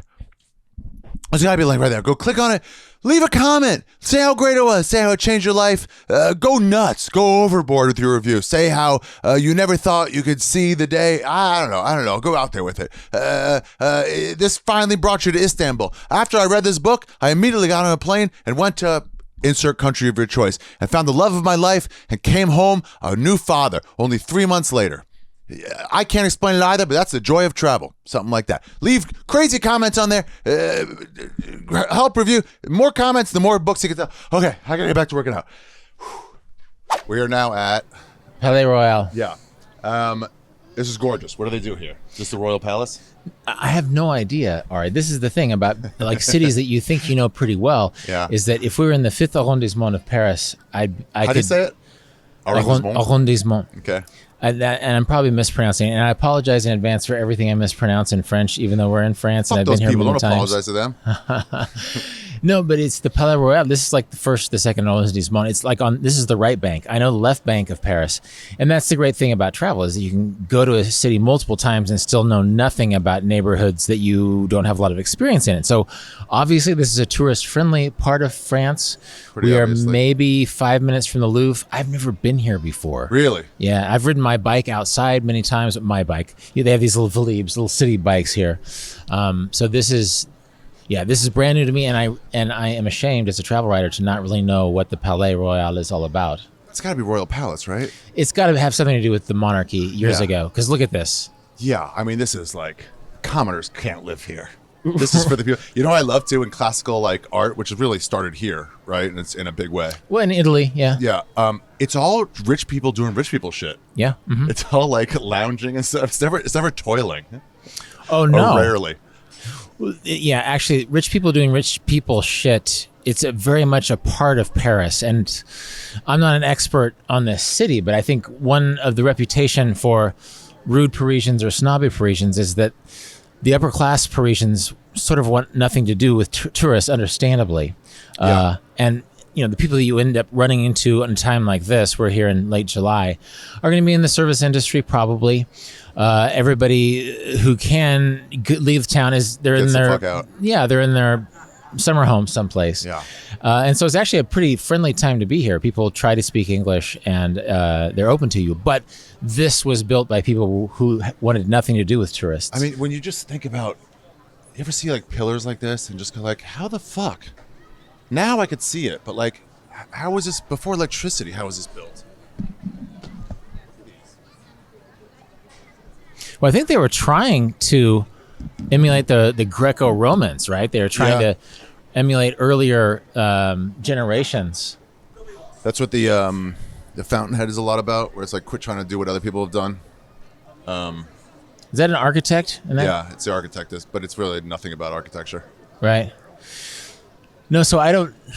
Actually, my wife and I have been wandering around the streets recently, and there's all these amazing cathedrals that are clearly not used as churches anymore, but they are hundreds of years old, often almost 1,000 years old, at least the original edifice, and it was made to sort of give commoners a place to look up to. Like God is magnificent because of this cathedral building, and you go in, and it serves a different function. I mean, now stateside churches are like shopping malls, and you can get a latte at the outside, and in New people York, are it's just playing. the bottom of a building. Oh, is it? Yeah, it's just like, especially the Puerto Rican ones. It's just like it would be a store, and it's just a church, and the people live above. Right. Yeah. If I was a theologian or if I was a social scientist, I could tell you why exactly it's shifted from an edifice of power, a place like Notre Dame, which took them centuries to build, and it's beautiful. And actually, all the churches here are pretty beautiful, but they're also a little creepy and they're a little empty. Yeah. And they're full of candles and really weird art. But that's from a time when if you didn't have much in life, you could go to church and you saw this art that was amazing in a church that it took 100 years to build, and it made you feel like you're in the presence of something greater than yourself. Whereas now you can go online and find anything. And so the mega churches have big display screens and rock bands, right. or in New York, basements or whatever. So it's easier. By the way, it took centuries to build Notre Dame, and it took Jews minutes to burn it back down. We called it Jesus too. Right. So here's what I was going to ask you though. So we found, without using your phone, we found kind of where you were aiming for, the Palais-Royal. Yeah. What is it when you travel? There's this thing of learning a phrase that you can use over and over again. Mm-hmm. Like today, somebody asked me if everything was okay, a waitress. And then I went inside to pay. I got from hand motions, go inside to pay. And then when I was paying her, the maitre d' or whatever, or the manager said the same phrase. And I was like, oh, I know what that is now. Like duck hole? Duck hole? Is it duck hole? Maybe. I already lost it. But just in that second time he said it, I was like, you're also asking me, is everything okay? I get it in like, you know what I mean? Right, yeah. When you hear something enough times, then there's you get those patterns. It's that state of deep ignorance that you have as a traveler, and you're just trying to find patterns that you find familiar. I think that's why people, they go into the Louvre and they go straight to the Mona Lisa, because that's the only thing they know about art history, is that's where they're supposed to go. So pattern recognition, I think, is a big part of being a traveler, that you're looking, oh, there's a phrase. That phrase helped me last time. How can it help me this time? Yeah. And then, I sort of recognize this neighborhood, or I ordered this in a cafe the last time and it was pretty good. I saw this guy ordering this. And so there's sort of a sweet, hopeful, possibility-filled ignorance in being a traveler in another culture, for sure. But it's what I'm talking about is the joy you get from like, oh, I know how to get from my flat to here now without looking at my map. Right. Or like I got home from the canal, St. Martin Canals. Oh, you're out by the canals. Uh-huh. Okay. But it was like a 10, 12-minute walk. But the first few times I'm like, I got lost and I looked at my map. Like, let me put it away for 3 minutes, and then I'm getting lost in those 3 minutes. Right. But last night I was like, no, I know how to get back. And it's just like, oh, cool. I know a little bit of this area now. It feels good. I think allowing yourself to get lost allows yourself to learn where you are, right? If you're just always following your phone and your phone is telling you what to do, you don't imprint on your hippocampus how to actually find a place. Right. And so you don't learn the lesson.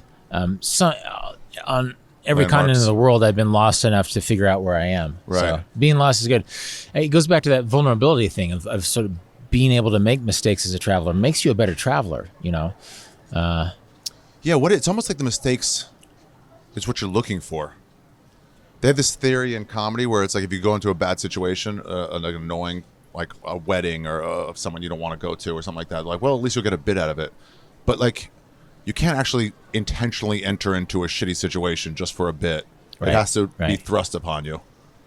Well, there's a travel writing thing to that too, that bad travels make better stories than good ones, right? Yeah, right. And so you're going to go out and seek a misadventure. You're going to make yourself vulnerable in a dangerous way. Are you going to fuck up all the time? You know, like what's the line between experiencing a culture and sort of creating an incident that you can write about? So it happens in other ways too. That must be a common temptation as a comedian to milk a given situation from material. Date a Does that crazy happen? lady on purpose. Yeah. Or To go on the 6th date with the crazy lady, right? let me see how deep she goes. Right. Yeah. where normally it's like, yeah, there's no way. But in that situation as well, there could be some material here, right? Yeah. I think it's a way to justify bad decisions. Like, I'm already going to make this, but I'm like, well, it's a tax write-off, you know? Right. I hadn't thought of that way. You actually can deduct a shitty date when you're like, I'm definitely going to write a bit about this. So, like, I'll deduct this from my bill. Oh, I hadn't thought of it in those terms. Yeah, that date could be written off your taxes if it's a part of your bid. Yeah. I think, though, too, I was just talking to somebody about the travel writer Paul Theroux. Do you know Paul Theroux? I've heard of his name before, and I've seen a lot of you quoting him a lot. Yeah, and he's been on my podcast a couple of times. The Vagabond's Way. The Vagabond's Way. Available in bookstores everywhere. He is famously cranky as a travel writer. He's a curmudgeon. Like, he doesn't like he has opinions about everything.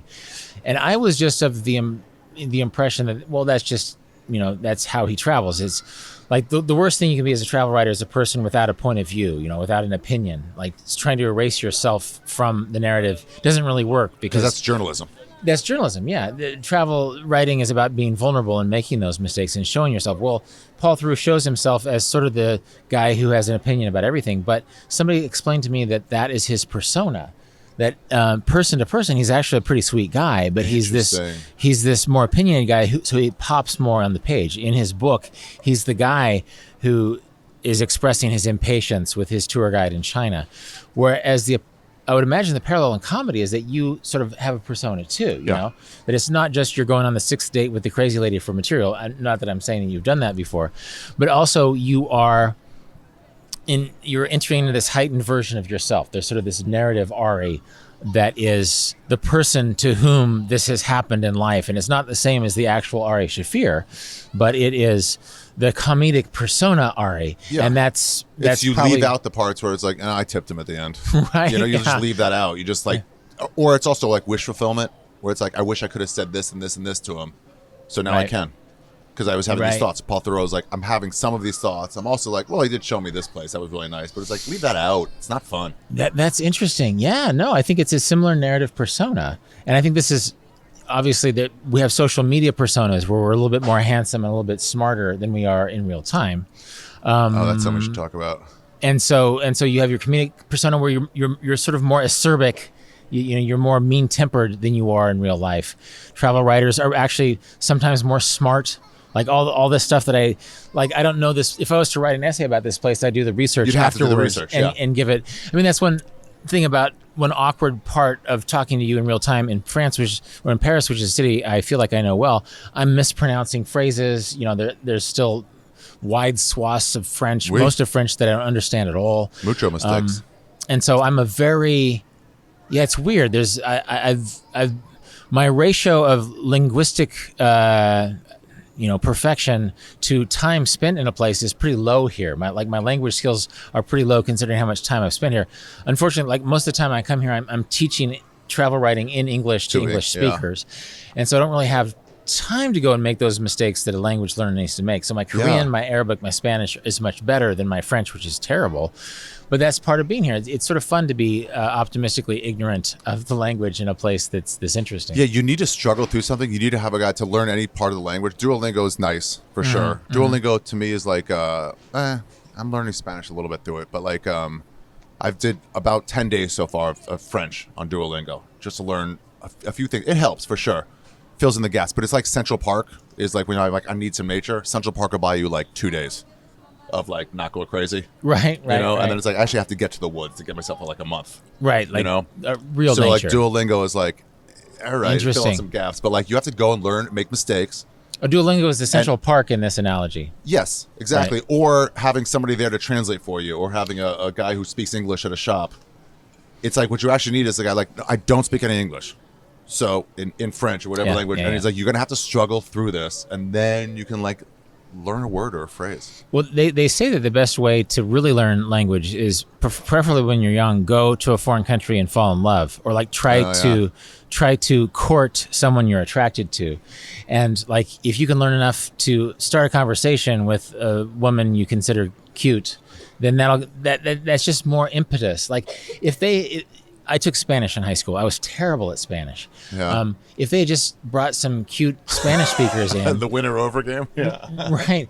Then it's like, oh, this is why you learn another language, right? So you come and maybe like I'm here for the first time with my wife, right? And she's good. She studied Duolingo before she came. When she was in Germany, she learned German through that. And so I think, what's that? Through that app? No, well, through a combination, Central Park and the forest, right? Okay. Right.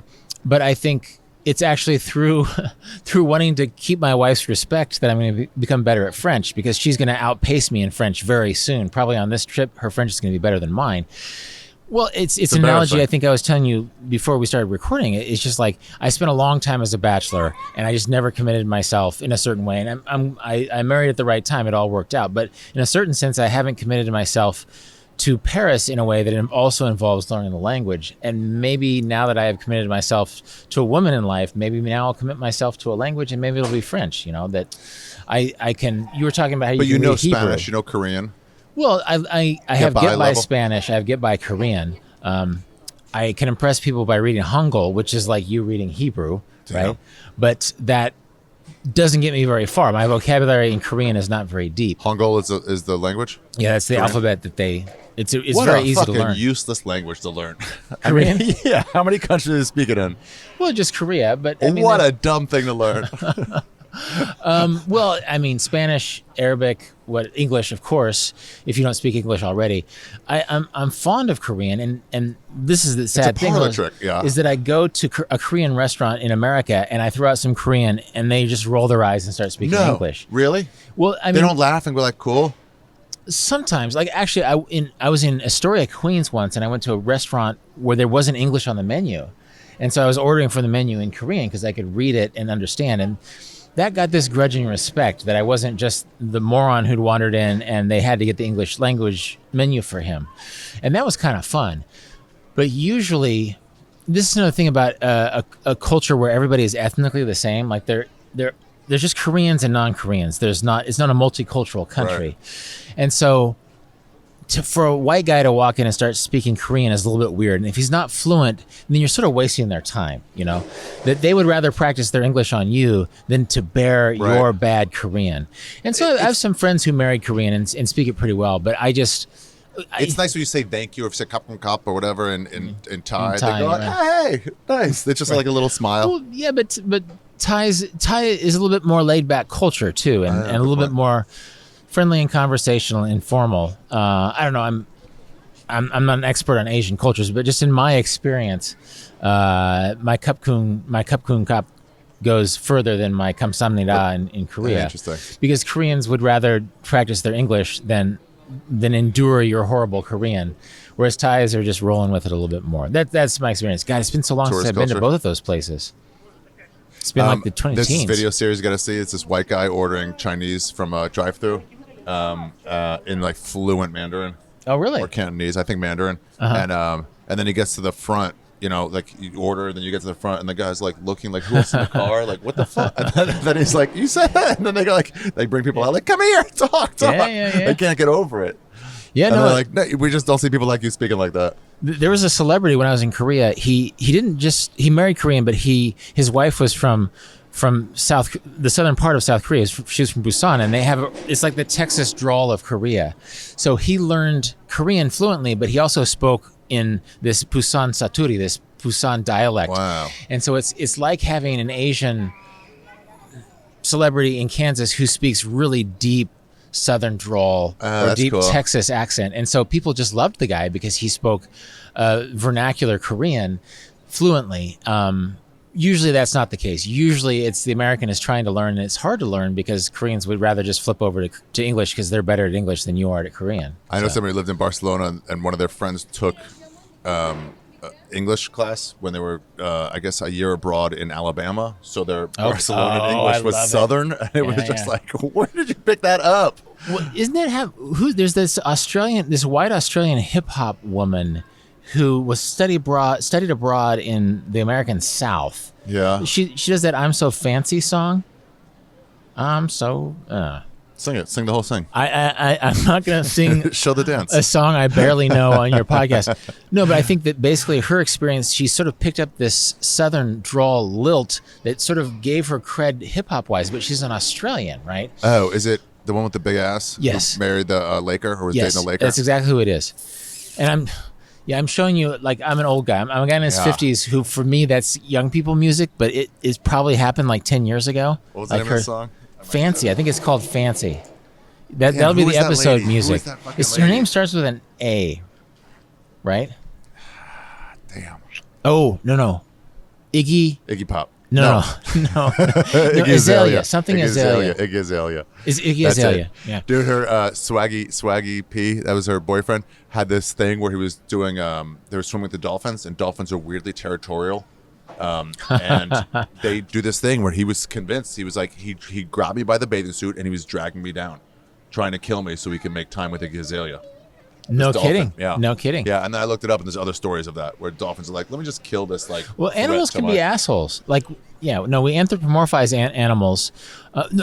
Yeah, we're always trying to make them into humans, but they're never dickhead humans, right? They're always just like the nicest humans. Like, that's true.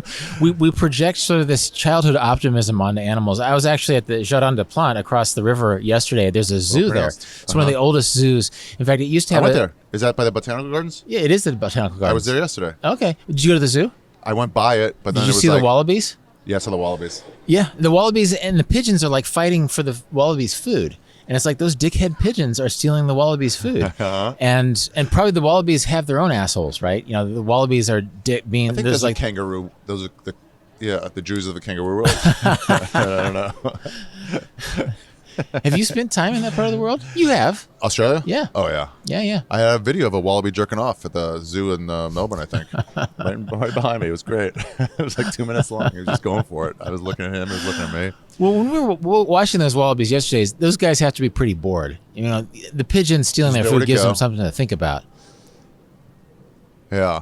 Anyway, we went from Iggy Azalea, who I know nothing about, except that I think she was an exchange student in the American South, and that gave her the vernacular that allowed her to pass as a hip-hop artist. That's so cool. It's so cool to get like that version of what English is. Yeah, well, one thing I also heard on this trip to France is that French people for generations didn't want to speak English to Americans because they didn't speak it well. They didn't want to be the Pepe Le Pew, French speaker. I could be completely wrong. That's something I heard a couple of days ago. But there's sort of an honor in France and a formality in France where, well, it's probably why I'm not very good at French is that I don't like you don't want to fail making mistakes, right? It's why like in a culture like Korean where you can really be insulting to someone if you're using the wrong verb with someone who's older than you. And I got, I did okay in Korean. Spanish. Always use instead just to fall back on that. And people are like, what? Yeah. It's like, it'll be like, they're like, don't call me sir, I'm 24. Right. Like, it's better to do error that way than the other way. Here's one about like cultural things. So I read this thing on Paris and it said, there's certain things like don't smile at people. It's just not something French people do. And if you're smiling at a woman, that's you hitting on her. So she's going to expect you to ask her out next. And if you smile at a dude, he's gonna be like, "What are you trying to pull?" Right. So they're not rude; they just don't smile. Same as Russians, just don't smile. It's cultural. This happens. My students, I used to have younger, like college age students, and the women, they'd get in the cab or they'd see somebody on the street and smile, and that is not done here. You don't smile at a stranger, right? Or when you get in a cab, when the guy says, "Yeah, come sit next to me," you say, "No, screw you. I'm going to sit in the back, or I'm going to get in a cab." And so, just some weird things have happened. Basically, American insouciance, American nonchalance, and friendliness and informality is unfamiliar in France, and so people, they mess up by being too informal. Yeah, I keep watching these dogs struggle over this grating.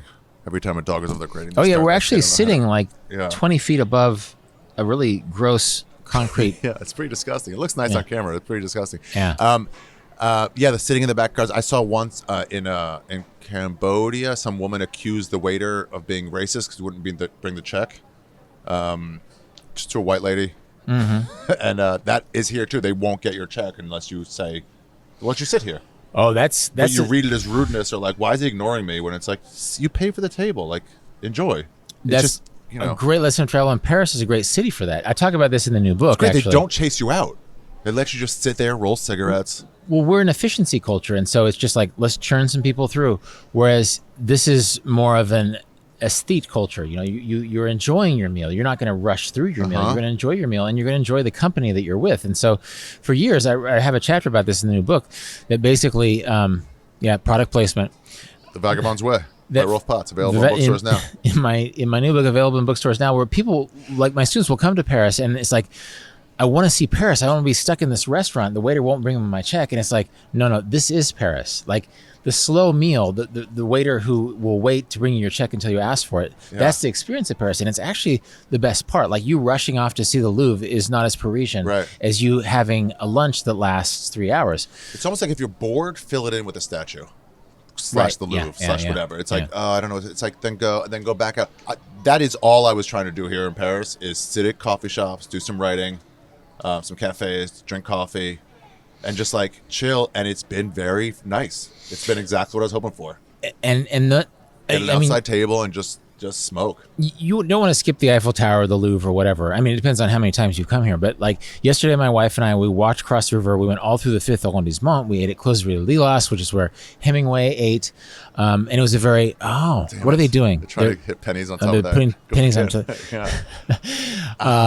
And so we walked through these tourist districts. You give it up. Yeah. Close. Fair.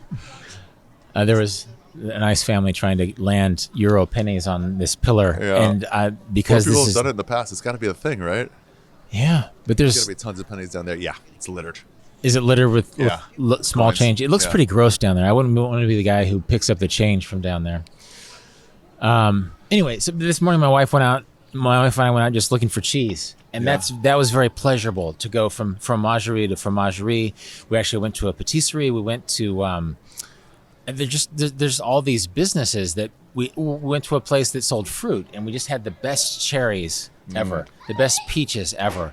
And so it was a very French morning. We didn't go to any tourist attractions. We were just trying to buy some cheese, and like the presentation of fruit and cheese and wine and food in general, of pastries, is at a level that does not exist anywhere in the United States. And we were just randomly walking through a neighborhood where you don't want to be the guy who takes out his phone and takes a picture of a bunch of fruit, but you sort of do because it's beautiful. Because there's an aesthetic to everything sunflower here. Seeds from Israel. I'm just like, they're bigger here. And you want to Henry Rollins was talking about, I know you're like a fan of his. Yeah, he's in the book. Yeah. No, a few times. Yeah. He was talking about, maybe it was him with someone else, just the things you see instantly. And he says markets are a great way to feel like you're in another country, outdoor markets. Or I was talking to somebody and he was like, just that the cabs are shaped differently or colored differently. And it's like, they're not right-homeable things, but it makes you feel like you're in another place. Those little differences, buying cheese or whatever, or like the process of it. No, I quote in the new book. I quote Anthony Doerr, the novelist, the American novelist. Like, you're in Italy, and like the police sirens are in a different tone. Yeah, here.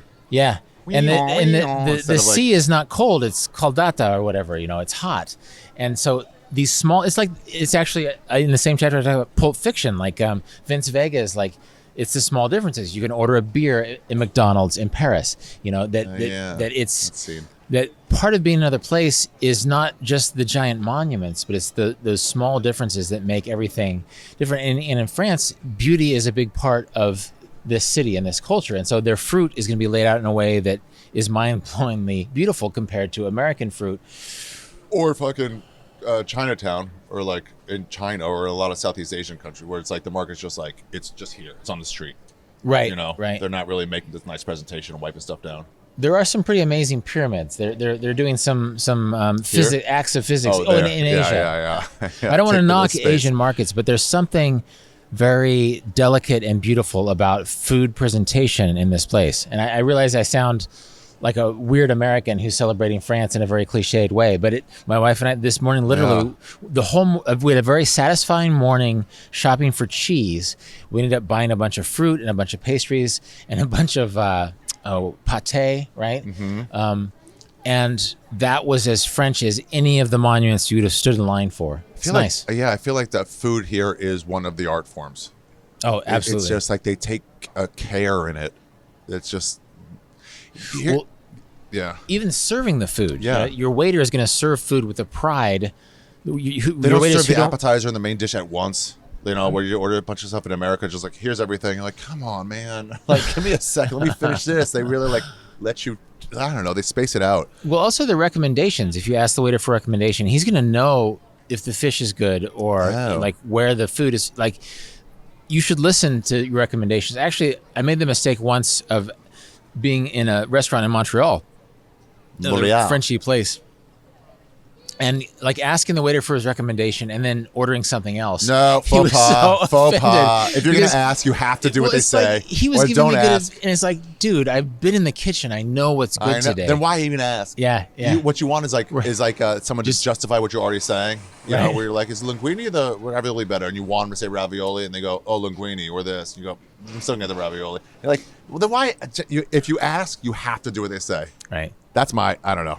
Well, that's part of the métier here. Is part of the professional pride of like the waiter who brings you your food, is that he's taking care of you. He's the guy. He's on your side. He's going to make sure that your culinary experience is the one that you're looking for. There's not a tipping culture here. You can't tip. There's not. They don't even put it on the bill. No, I thought there was a place where the IVA is included, but it's not. I thought it was, yeah. And so it's not unusual to not tip at all. They just don't expect it. They don't expect it. They appreciate it when you do, but that's not what they're working for. They're not here to try and make a bunch of money before they go do something else. Right. That, like, again, I'm being the American who's sort of talking out of his ass about France, but the professional pride is a different level for a waiter, for example, in a place like this.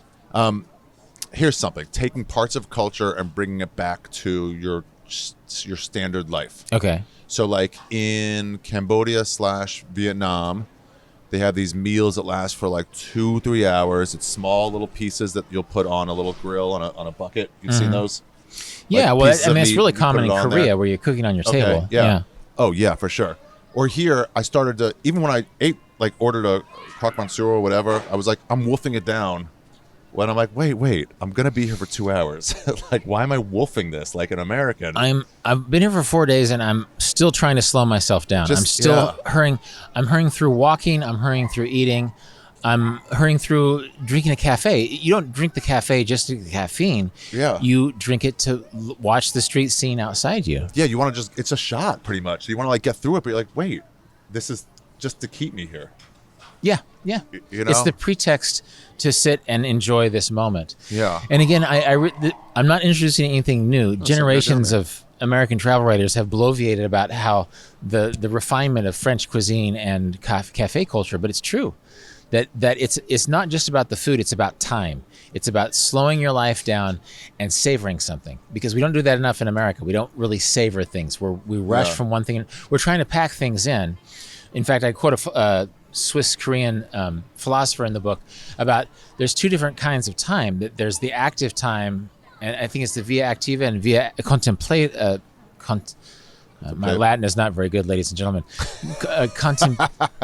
Anyway, it's like there's moments. He says you can't add to your life by adding adding moments, but by stretching moments out, by savoring the moments. And this is a horrible paraphrase, but it's through the experience of duration that life becomes enjoyable, not through the experience of instances.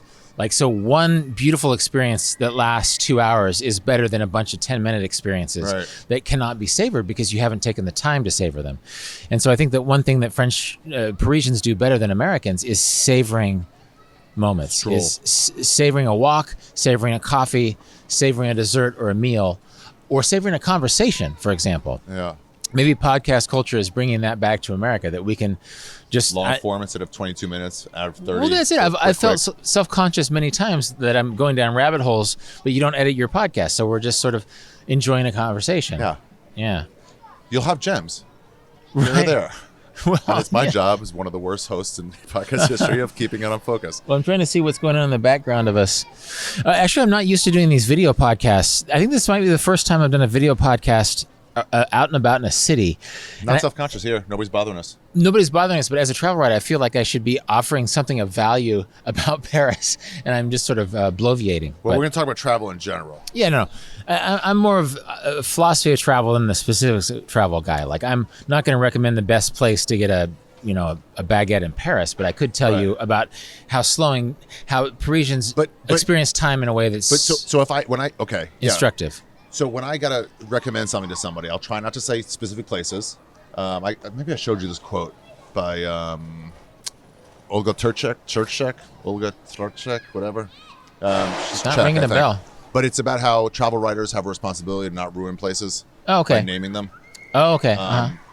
This place, the word's out. The Eiffel Tower, the word's out already. But a restaurant in the 10th arrondissement is nah, don't let people walk in your shoes. Like, the point is, when you're in France, make sure to get some baguettes at a boulangerie. They're so fresh. Right. Not go to this one. Yeah. But how much more satisfying is it to accidentally discover the best baguette you've ever had, as opposed to looking at your app or getting a recommendation saying, "Oh, go to this one," and then this was 4.6. That's maybe 4.5. And then it's full maybe of tourists, and whereas you're just randomly walking the streets, and then it's like, that smells good. Yeah. I'm just going to order. What, this baguette costs less than $1? Are you kidding me? Discovery is worth at least 3 points on it was from a 4.2 to a 4.6, on just because I discovered it. Yeah. Oh, it makes all the difference. Yeah. And especially if it's like some little mom and pop place in a back alley and they've never seen a tourist before. That wouldn't happen in a town like this. It's the biggest tourist town in the world, but you're in some place and you find a place and it's yours. Yeah. And the people are really interested in you and they haven't seen a tourist in 2 months. And I'm sure this happened to you in Ecuador sometimes. Oh, yeah. People are like, what the fuck are you doing here? No. Myanmar more, certain places more. Oh, but it's for sure. Like, what? Because we don't, especially in Southeast Asia or in Africa, I'm sure we're like, you look like you're not from here. Yeah. Yeah. And so it's easier for people like, hey, what's your deal? Well, I think you and I both like Asia because we're obviously not from Asia, right? And so it's sort of like being a celebrity, like a celebrity without the baggage. You walk in, it's like, oh, you're not from here. Yeah. Let's practice English on this dude. Uh-huh. And so Europe, I'm still getting used to traveling in Europe in a sense because I don't necessarily look like I'm not from here. Mm-hmm. People come up and they, quite understandably, start speaking to me in French, even though I'm not near fluent. And so I sort of have to make that transition. Whereas nobody does that as much in a place like Cambodia or Thailand or Korea, because obviously I'm an outsider. And so that's a different travel experience too. So. And the thing you said about Namibia too, I think it was Namibia where the ones who polish the stones, was that Namibia? Yeah. Where they said at some point they stopped seeing you as, I'm paraphrasing, they stopped seeing you as fish. Yeah, as a mark. Like, I'm not going to buy anything. So at some point, like, well, who's this person then? Yeah. And they were great company because their English was good and they were sort of bored. Yeah. And they don't usually get to have a conversation. It's sort of a negotiation. And once they realize, one, you're not going to buy anything, but 2, you're going to stick around for an hour anyway. And of course, I did buy some things at the end. But then they're engaged. And then it's like, well, it beats talking to the other souvenir vendor who is the only other person on the Skeleton Coast at this hour. So, tell us about the politics in your country or what you like to eat or how you like Namibia. Do you have a $20 bill? Can I see it? What? Like, wow. Let's move on. When we pick up next, I want to talk about hobbies. I want to talk about how this book came together. Yeah. And I want to talk about if you, as probably a great traveler, still get nervous. But we'll talk about See, that. this is like the opposite of I would be nervous on my podcast if I wasn't hitting my bullet points. But you welcome tangents. Yeah. All right. Till next time, ladies and gentlemen. Let's go. I know where we go. Let us talk for a second about the power of chance when you're traveling, of just wandering upon things and We finding turned around stuff. the corner and there's a bunch of French people. What kind of dancing is this? Swing dancing, ballroom dancing, I think it's just sort of old timey.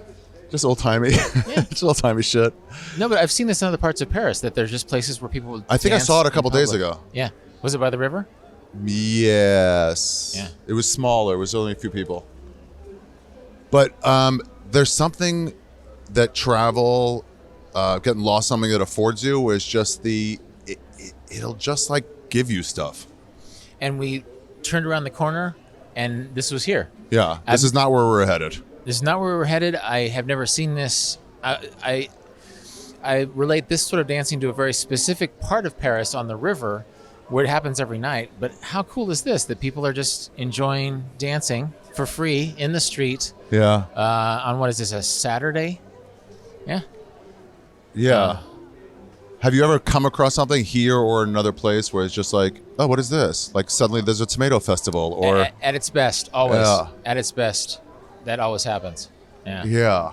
I just feel like it's a gift that you only get. So, you know, the Jewish or the Old Testament, like God didn't part the Red Sea until the guy took his first step into it.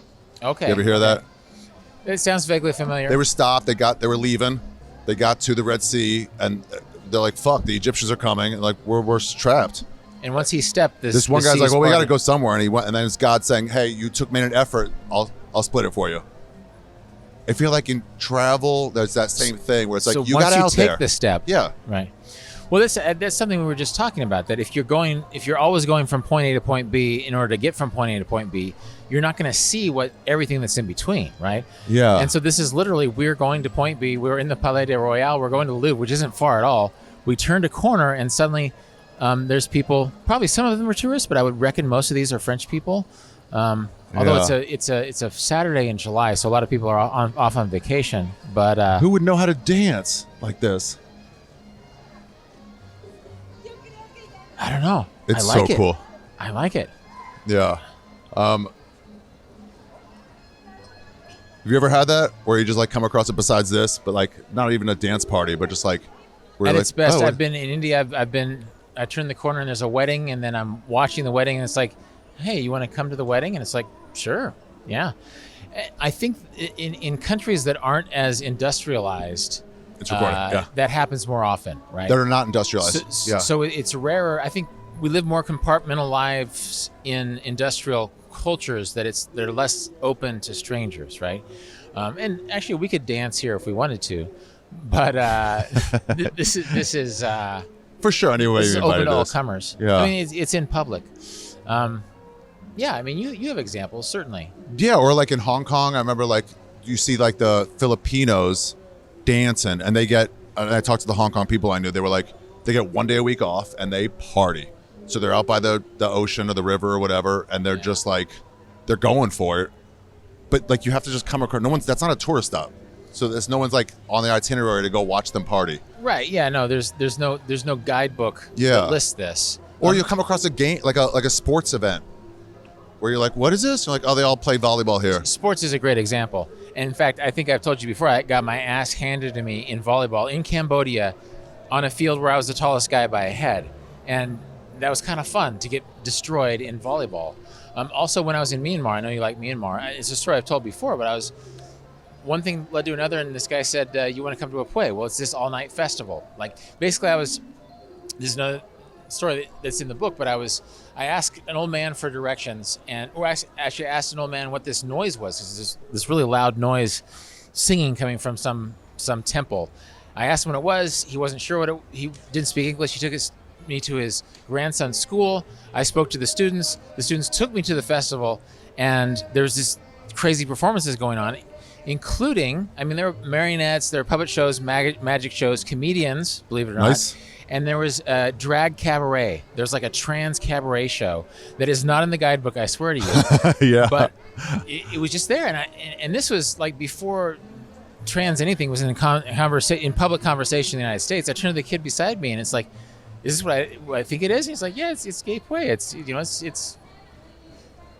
it's a performance, And so they were fine with it. And I wouldn't have found that in the guidebook, that basically I accidentally stumbled into this performance that was not created for my benefit. Where was this? In Myanmar. In Myanmar. In Bagan. Wow. In Bagan, near, not Bagan. It's in Pakoku, which is near Bagan. Okay. Yeah, and this wasn't created for tourist benefit. I think this is a local thing. It's just like we got to do it in the square. Some people really know what they're doing. Some people really know what they're doing. It's pretty badass. They're really enjoying themselves. I'm not going to take you on the dance floor. All right, if my wife was here, I would pull her on the dance floor. That guy's good. That guy's terrible. That guy's really good with the shorts and the baseball cap. Damn. Yeah. Anyway. This is the Lindy Hop or something from like 100 years ago. Yeah. This is one where it's like, especially if you're at that cafe, we're like, oh, sick.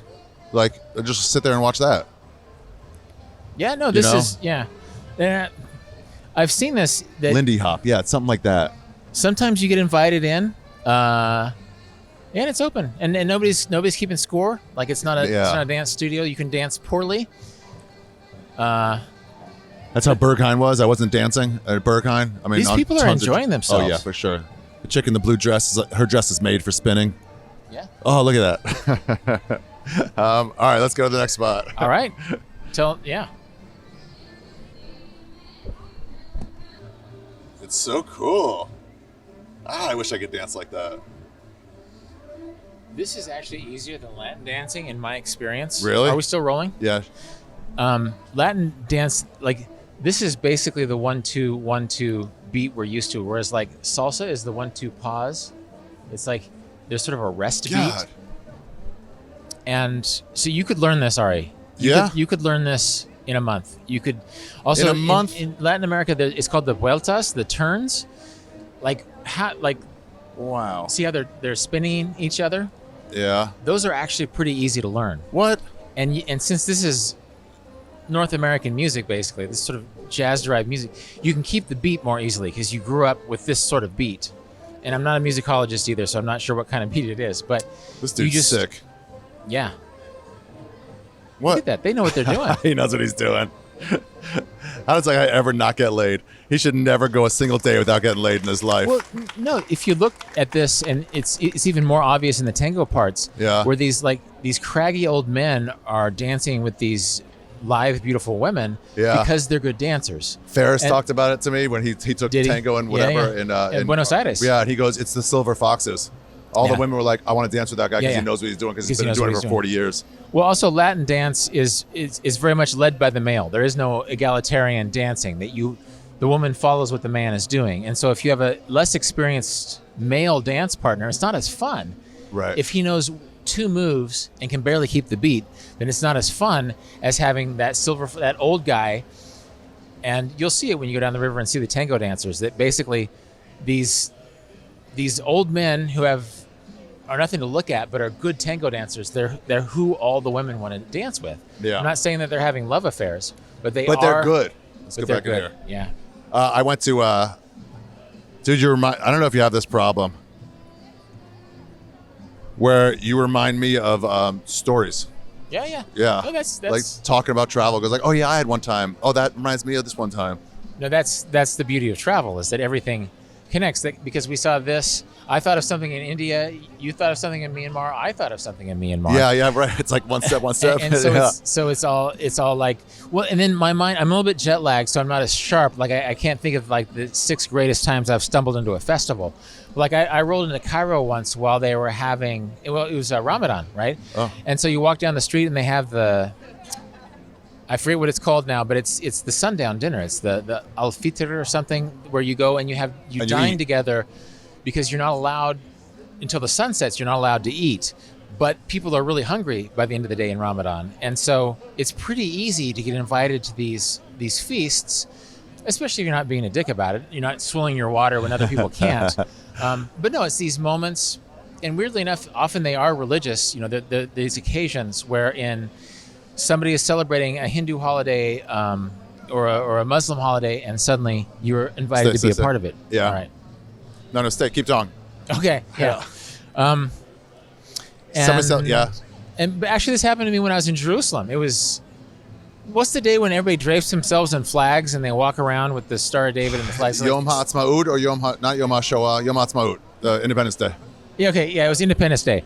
And it's sort of the 4th of July with the Star of David. Uh-huh. And it's just a lot of Israelis out having fun. And I don't look very Israeli, but I was invited to, but they're like, come walk on, along. dude, we're partying. Yeah. And so I think there's something about, I write about it in the new book, available in bookstores everywhere. It's communitas, right?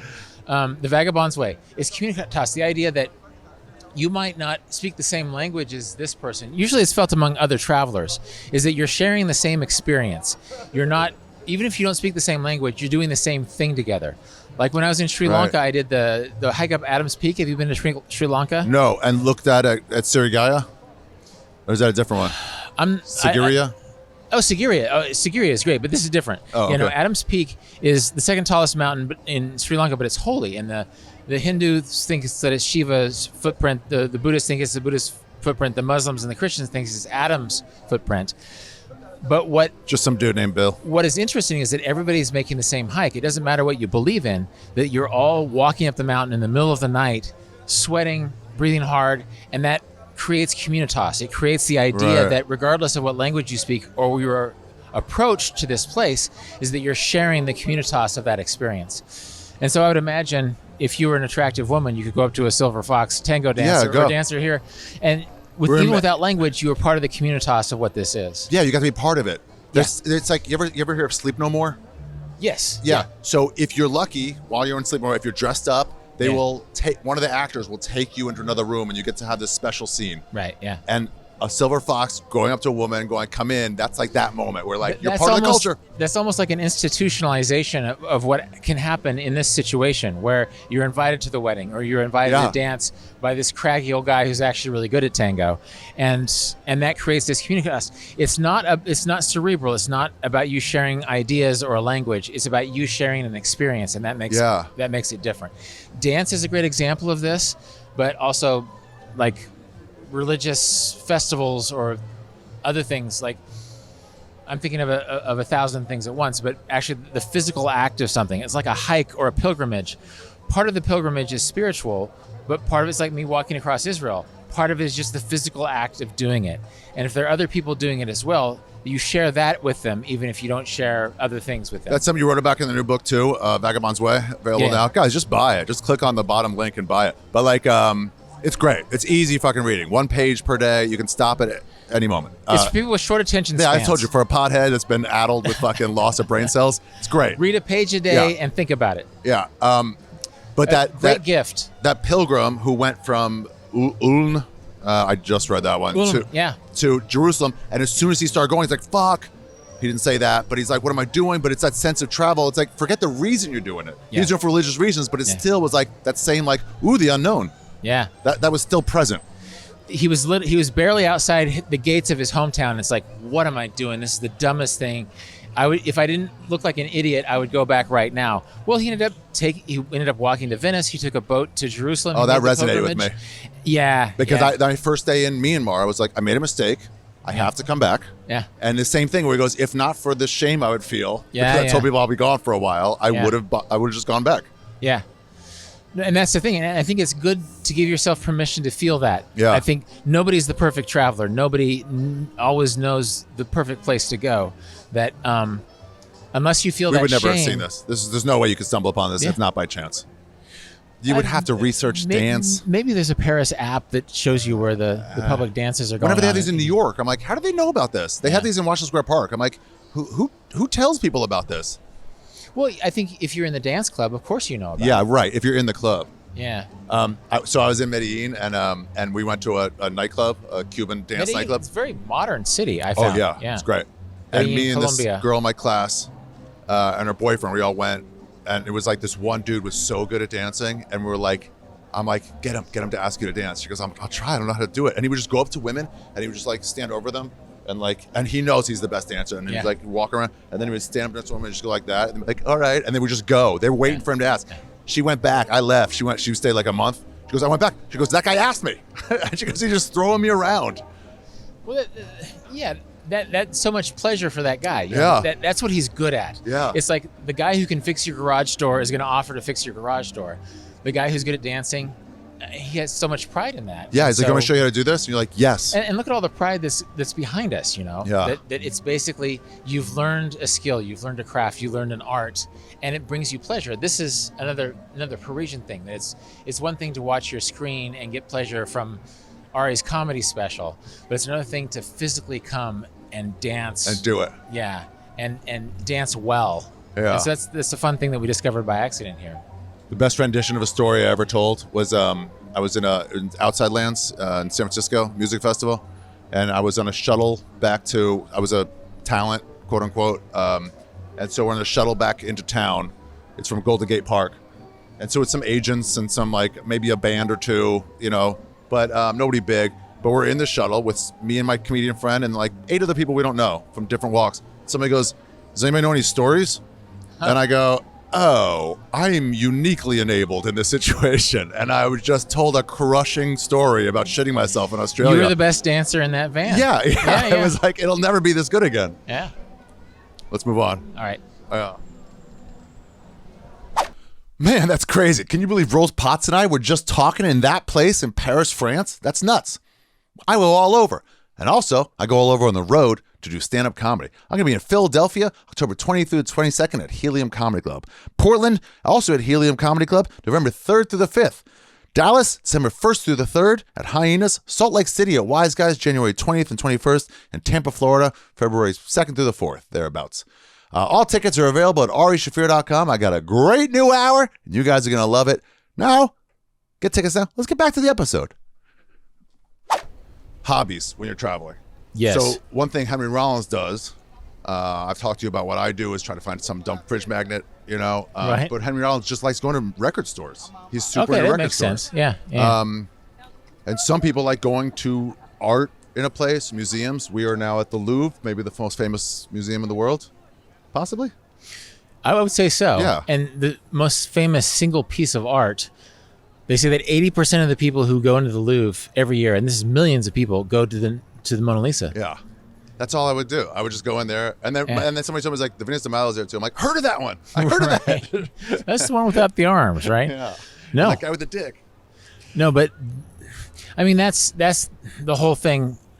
Not to do overkill, but that's when you have expectations. When you know what you're in there to see, everybody makes a beeline to the Mona Lisa, and it's like, then they're all disappointed. Well, of course, you know, why would you have that much expectation about the Mona Lisa? It's not that big, right? It's too small, right? Yeah. It's like not big enough. And then, like, you're in this Museum of Great World Art. If you're so focused on the Mona Lisa, think of something else. But again, if you're a chemist and you're thinking about how the paints were different in the medieval era while they were painting these pictures and how the paint may have changed over the years. Yeah. Or if you're a security guard and you're looking at how the security Walk guards back as we talk. are, how the security guards are, you know, dealing with people in this situation. I'm not saying that everybody has to channel their job into travel, but She's doing it. But it's a good principle. Thing. Yeah. I love it. It's so cliche that it's fun. I took a picture right there of some woman making her boyfriend take the picture of hold my hand as I walk away. Yeah, you know, yeah. with the ring or without. No, travel has become so much more performative because of things like Instagram. Like, who would have thought to do the hold my hand thing 20 years ago, right? It's the new version of it. If a tree falls in the woods and no one's there to hear it, it's like, if I didn't take a picture, did it even happen? Well, true story about Paris is that if you walk on bridges, they've actually had to take the fences off bridges because so many people were putting padlocks on them, love locks. They're selling that they were falling into the river. And I read articles about how the ancient habit of putting your lover's name on a lock and putting it on the bridge didn't happen before 2010. That is a brand new thing that became a total. Everybody's doing it, so I'm going to do it. I'm here with my girlfriend who I might be broken up with in another week, so I'm going to do it type thing. And so. Yeah, exactly. Yeah, I think You'll be broken up in a conformism. week. That's what it is. Just like it's the perfect They example. sell them is- £3, €3. You can get a lot. they do now, so that's an institutionalized thing. Yeah. If you had come here in the year 2005, nobody was putting a love lock on bridges. Why? Not because it wasn't a good idea, because it's kind of cool, but then everybody's doing it. So now that they have these plexiglass walls on the bridges, because the wire ones were being torn Way down down. by the weight of all these Wow, padlocks. That's interesting. Yeah. So, And yeah, so a lot of tourist rituals are now photographic tourist rituals. Like I'm sure since we've been here, different people have been holding the pyramid in their hands. Yeah. It's a tourist activity that only exists for certain cameras. And so of course they didn't have this pyramid here. Sometimes they'll have 200 years ago. Exactly. Sometimes they'll have like a picture plaque in certain places. In a beach town in Spain, they had that, like, this is a good spot to take a picture. Yeah. It's part of the government has generated these signs. Well, this is another thing that's in my book, is that before there were cameras, you used to bring a sketchbook, right? And the guidebooks to places like Paris would say, if you have your sketchbook, go to this overview, and it's a good place from which to draw a picture of the city. Right. Interesting. And so visuals have always been a part of how travelers have traveled, even before cameras. And so literally people would exchange tips on the best place to draw a sketch of, well, this is before the Eiffel Tower, but of the Seine, maybe from Montmartre was probably not there, or the Sacré-Cœur was not there either, but just you're sharing ways to capture a certain place in a certain moment, yet back in the day, you're drawing it instead of taking a picture. And so there's an exercise, we might do it in class this week. Oh, cool. Instead of going and taking a picture of a place, spend 2 hours in a place, draw a picture of it, and how does that affect your experience of it? Because you have to notice more. You have to slow down and see more and notice more. And so that's another way. I was thinking that trying to sketch something where I'm like, I don't know how to do it. Because I saw these people in the Musée d'Orsay sketching. I'm like, what if I just join in with them? There was this dunk contest at University of Maryland, and I was like, I'll line up and try it. And I didn't even get to the net height, and I slammed it backwards, and I was like, did it go? And I was like, shut up. I don't know. I'll try it. I'll write a sketch. Yeah. Well. Are you doing one? Am I doing a sketch? A sketch? Yeah. Oh, I was thinking comedy sketches for a second. I as the teacher, I usually don't do it, but I should. Yeah, you should. Because it forces attention. It's another way of getting out of what you think you're supposed to do. And what I found with my students is that they'll come to a place like this and they'll start sketching, and then tourists will come up to them because they want to know what is important. And they become a tourist attraction in their own right, because suddenly it's like, why are they concentrating? Why are they paying so much attention to this thing I just walked by? This must be an important one. This must be a thing. And maybe that would happen less likely here. Yeah. But no, it's a thing. It's a way, again, back to time. It's a way of slowing down time. It's a way of forcing yourself to stay right there. To spend. You can take a better snapshot of this in a second than you could for 2 hours of sketching, but you'll experience more in 2 hours while you're forcing yourself to sketch. Yeah. So what hobbies? No, I'm afraid that this did not go on. I'm always afraid I didn't press record. What hobbies do you have on the road to get you moving? Well, that's a good question. Is it going? It is. All right. Yeah. Do you have anything like that, or not really? Not Thrift like stores, food. Like part of what it made it interesting, this long walk for cheese this morning with my wife, was that she really loves cheese, and that sort of structured our walk. That she was looking for the good cheese, and she was looking up words for certain kinds of French cheese. That's not my thing. That's actually cool. Food is a good one. Food is a great one. Actually, running, sometimes I'll go for a run, just as sort of a fitness thing. It's funny that, like, the fact that we're here with microphones gives us a kind of authority, and people are being very polite and deferential for that reason. And so it's almost this communitas. It's lo-fi. It's like, look up Daniel Johnston, that kind of music. It's very sweet that people are trying not to walk in our field of vision here. Sometimes I'll be shooting a movie in New York, and they'll be like, hey, don't go yet. And I'll have to be like, fuck off. I'm not in this movie. I'm going home. Right. Like, no, you don't got to tell what to do. Give me a Coke then. Right. I'm my SAG card. Yeah. So yeah, what do you got besides going to get fromage? There must be stuff that drives you around. Walking, running. I'm a great walk until your day becomes interesting guy. That basically you just get out and go. Just get out and go. In fact, that's a great way to spend your first day in a city. Is just start walking around. You get lost enough times, and pretty soon you stop getting lost because you know where you are. So, dude, I was starving.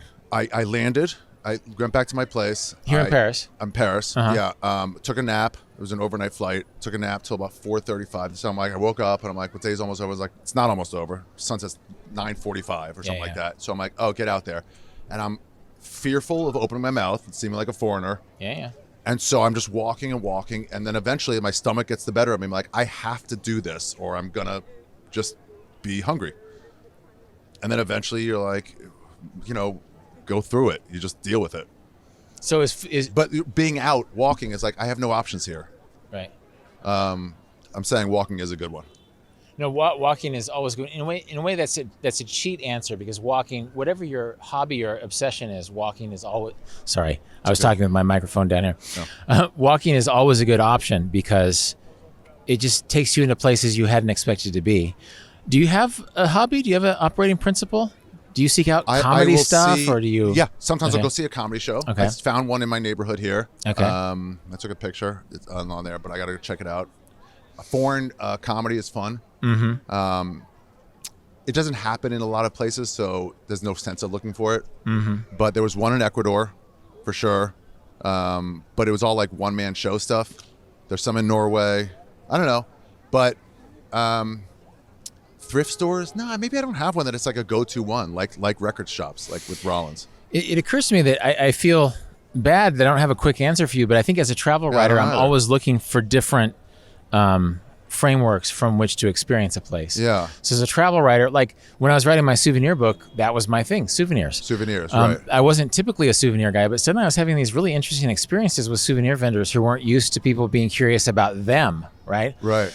And so I think it's sort of an automatic cheat as a travel writer that I always am able to, whatever operating principle of my story is going to be my excuse. That's going to be my hobby. Right. But it's always walking to an extent, but it's always something within the framework of the story I'm trying to tell. So for one book, it was souvenirs.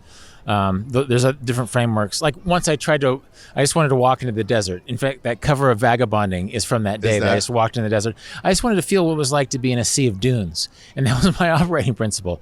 And it worked pretty well. Yeah. I guess mine are food, try some flavors of the place, and get that dumb fucking fridge magnet. But that's more just to get me out of the apartment, just to get me like moving.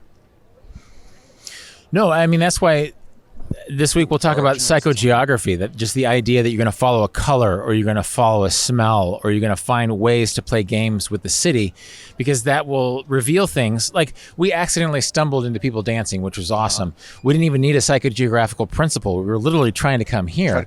But we accidentally found this cool dance experience. And psychogeography is it's called psychogeography. It's a way of tricking yourself into stumbling into those experiences because you're following the color pink, you're following the smell of baguettes, you're following some principle that doesn't really make sense, but it yields rewards.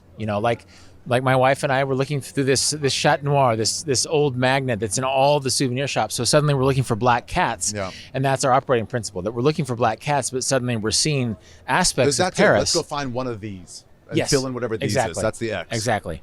And in a way, that's a better travel principle than your tourist map. And I don't want to knock tourist maps. Let's say we stopped, and let's say you and I were dating, and somebody was like, "Hey, do you want to come dance?" Right. And we were headed to the Louvre to actually go in. Right. We would need to be able to go, yes, fuck the Louvre. I'll go back tomorrow. Yeah. Forget whatever reservation I had. We could eat anywhere. Right. Because you've been invited into some chance encounter. So you got to you ever hear that story of a man was drowning? It's like a Bible-y story. Man was drowning, and then somebody came by in a rowboat and said, "Hey, do you need help?" He goes, "No, God's gonna help me." You heard this one? Yeah. And then God is he like, went by, a ship went by. He's like, "We need help." Like, God will help me. It's like, I sent you a boat. I sent you a ship. I sent you a whale. Yeah. Then there's this nun who keeps praying to win the lottery. Yeah. Every day she prays to win the lottery. Day 200, she's praying, "God, you've forsaken me. Why haven't I won the lottery?" And the heavens open up, and God says, "Buy a ticket." So I forget what point we're trying to illustrate with this. Be able to say, "Fuck the Louvre." Yeah, I'm staying in this. No, this basically, is the moment. The Louvre is an outline of. There's what you've come here for, and there's what the place has offered you. And if you can't embrace what the place has offered you, then you're selling your experience short. You might have a perfectly good experience of the Louvre. You might see this artwork that you sort of studied about in art history class, but then you're missing out on the dance. You're missing out on the crazy guy who wants to show you his pet. Yeah. I had two rats. things to see in Southeast Asia: Bagan and not Hoi An, with the big the Shan State place, the boats. No, that was in Southeast Asia. That's only in Myanmar. I'm talking about all of Southeast Asia. Oh, in Vietnam. Oh, Angkor Wat. No, Vietnam. They have those big pyres of like islands. People go out there. Not Hoi An. Oh, in Vietnam. Yeah. Hoi An in the northern Vietnam. Okay. Yeah. And In the Bay, Ha Long Bay. Ha Long Bay. Yeah. Two things I want to see in all of Southeast Asia while I was there. I ended up saying Bagan, not the other one, but the whole trip was one of the greatest trips of my life because it was like, that's a fucking framework. And I think until you discover that by accident, until you're like sitting in the hostel or the guest house, and you're hearing somebody a couple tables over talking about this amazing experience that they had last week, and it's like, hold on, where did that happen? Yeah. Really? That's just up the river from here? This is what happened with Sigiriya in Sri Lanka, is that Sigiriya is this hilltop, this plateau top fortress in central Sri Lanka that's just this amazing feat of human, like how they got water up there. Urban engineering and aquatic engineering. I had no idea it existed until I went there. And I'm there and it's like, why did I not know about this place? And I think if you allow yourself to stumble into those places and to listen to where other people have gone and to allow yourself to make mistakes and to just say, yeah, I will go dancing instead of going to the Louvre, then that's when travel really becomes Bali, interesting. Some guys like, you see he was like, well, how long are you gonna be here? I'm like, I don't know, like Asia, like a few months, I don't know.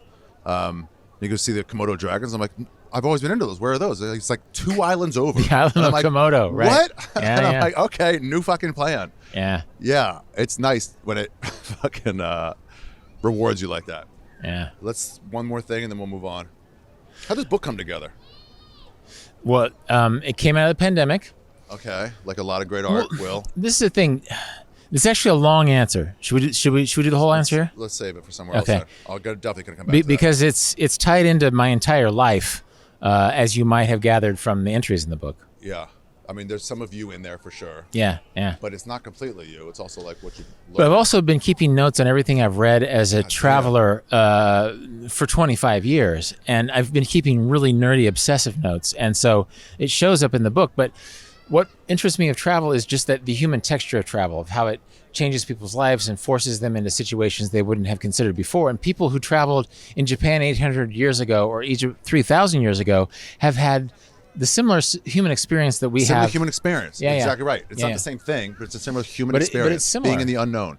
Yeah, and being forced. This is why pilgrimage was interesting, that a lot of pilgrims, they would leave their smelly little village in Europe, and then they would go and they might get drunk for the first time, and they might, commit adultery on their spouse, but they were having these new experiences, and it was all, the act of doing it was spiritual and existential and life-changing. Now, I'm not suggesting that you go and arbitrarily get drunk or cheat on your spouse on the road, but travel forces you into new realms of experience that are just not possible at home, no matter how open-minded and open-hearted you are at home. So people ask me this and they're always surprised at the answer, and I'm going to ask you too. Do you get nervous when you go traveling to a place for the first time, or when you go on a long-term travel? Like, is there still fear or nerves, or is it all done?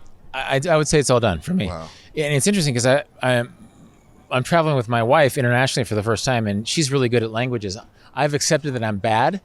And so she is nervous about French in a way that I've never been nervous about French. Because she's nervous about French, she's actually going to become a better French speaker than me very soon.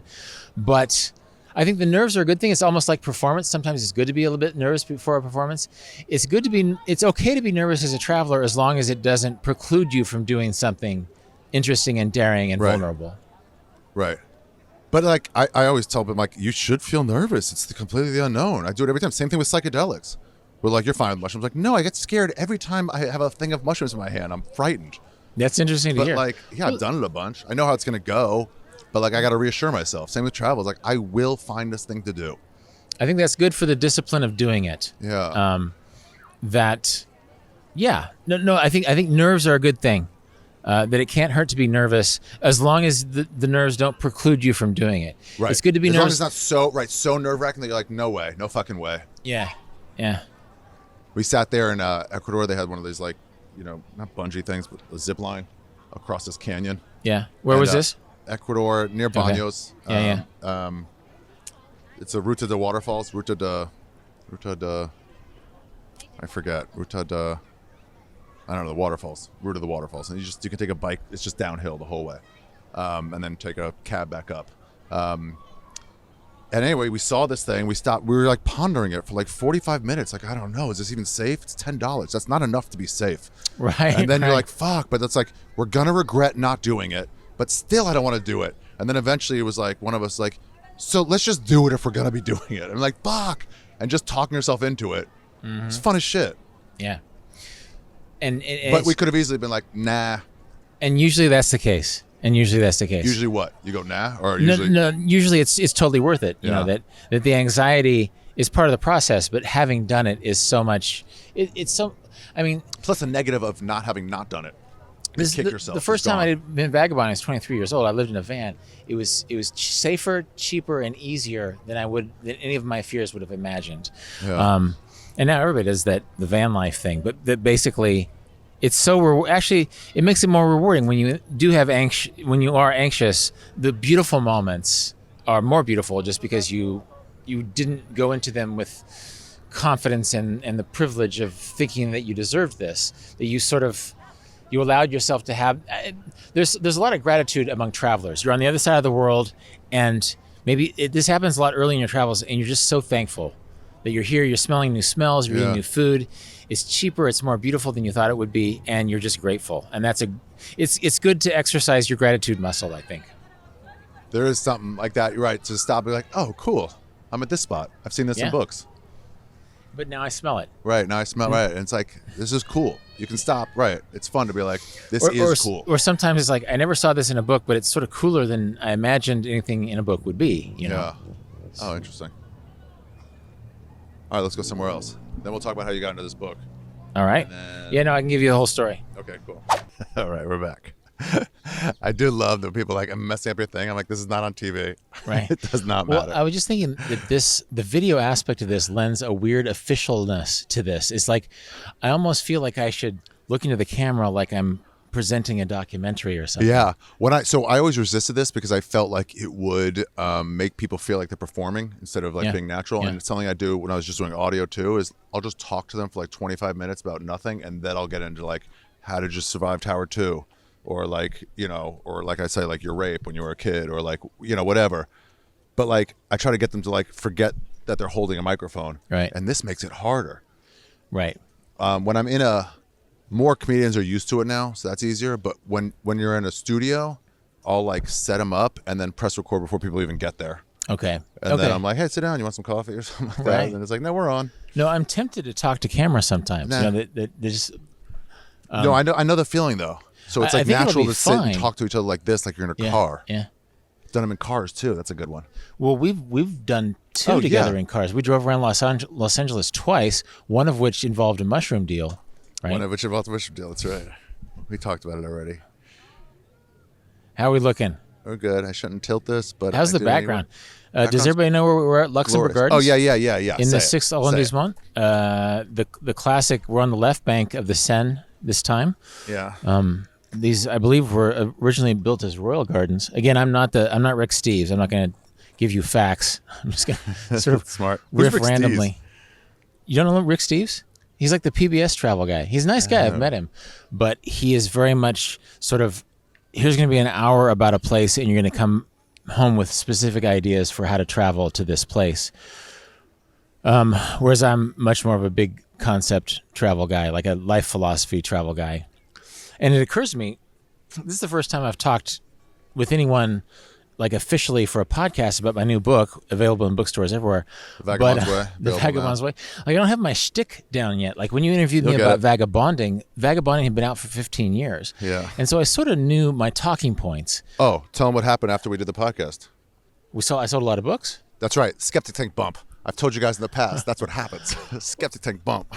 Yeah. It's the Skeptic Tank Bump. And I think I told you before that I sort of have this RA fandom, which is like, it's great. I read your book. It was great. I haven't read a book in 10 years, but I read your book and I liked it. Whereas the Tim Ferriss is like, the crowd is like, I read 10 books this week and Vagabonding was one of them. So it's like those people are too smart. The straight A students of life listen to the Tim Ferriss show. I like Tim. But his fucking audience is dorks. The C minus of life That's right. are the Skeptic That's Tank right. people. Potheads are like, I read your book 4 times because I don't remember reading it each time. But they're very sweet people. Your followers are very sweet, Ari. Yeah, I've gotten pretty lucky with that. Yeah. Okay. But like I don't have my shtick, so like you're asking me questions about the book, and I keep forgetting to actually talk in that nice, concise way that makes people interested in. Well, my no, book. I'd rather. Okay, so you are going to get a shtick eventually. That's what I found in like anytime a big thing happens on like in like comedians. Eventually, they get like Rogan had this thing with Carlos Mencia, and eventually, radio interviews started asking him, and he was himself at first, and then he was less himself, and then it was just here's the routine. I'm sure you get that with your students, or when you do like public speaking in colleges, where you're like, this is already set. Right. Well, actually, I recently spoke at my own college. It's one of my first post-pandemic events, and you have your shtick that works. There might be an equivalent in comedy that you know what people respond to, you know what gets people excited. And so for that book, I've been talking about it for 20 years now. Yeah. I know what get people excited about that book. But for the new book, like my shtick isn't down yet, and so great. So now you're more natural. More natural is the way to go. Once Rogan got a shtick, you start going like, don't ask me about this. I just have you can just hear another interview already. Right. Right. Anyway, I'd rather get you into your shtick. This is the raw version. Not only is it on audio, but it's on video too. This is sort of the raw not really knowing how to answer his questions. Yeah, later when he has a shtick and he's like made up details, you can be like, nah, it's not true. I saw the original story. Yeah. Yeah. So yeah, how did this book come about?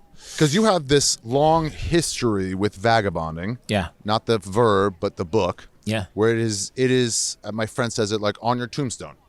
It's in your Wikipedia is the new version of that. It's my career book. It's funny. It's my first book. Vagabond's Way is my fifth book, but it's just what people have responded to, and still people are responding to it 20 years on in the same way that they did before. It's universal. People get excited about it, and so actually this ties into our friend Tim Ferriss.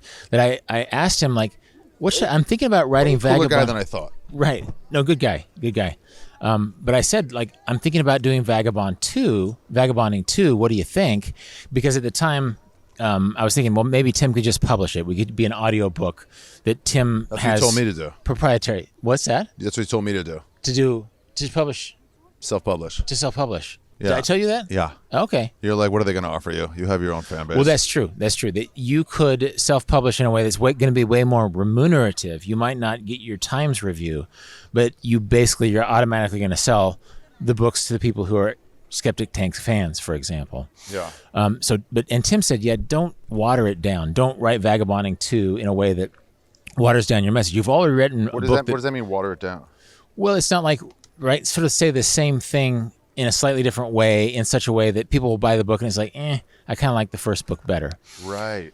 And Smart. So then, and so I was a little bit disappointed by that because I thought he'd be excited, and he's like, he loved the first book. Because he published the audiobook. Like Random House didn't use their rights to publish an audiobook, and so he said, those rights are reverted to you. Why don't you let me publish your audiobook? And so he did. For Vagabonding? Yeah. Wow. And so it makes a lot of sense. So I thought he would be all over Vagabonding too, and he gave me what turned out to be good advice, which is just like, don't say the same thing twice with a different cover.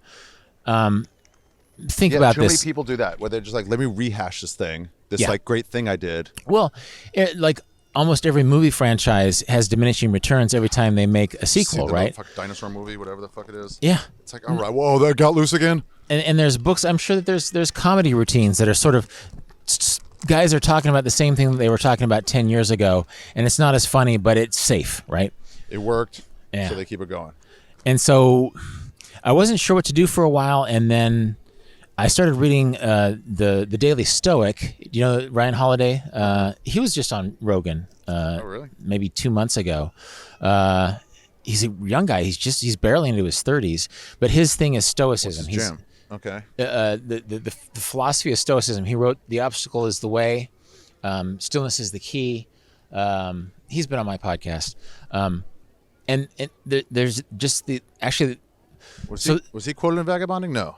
But he's quoted in this book. Okay. And so I've heard about Stoicism recently. What is it? Well, it's the old Greco-Roman philosophy of that you can't control your circumstances, but you can control how you react to your circumstances. And so it's just this idea of think before you act, calm your passions. And he wrote a book called, Ryan Holiday wrote several books about Stoicism, but he wrote one was called the Daily Stoic.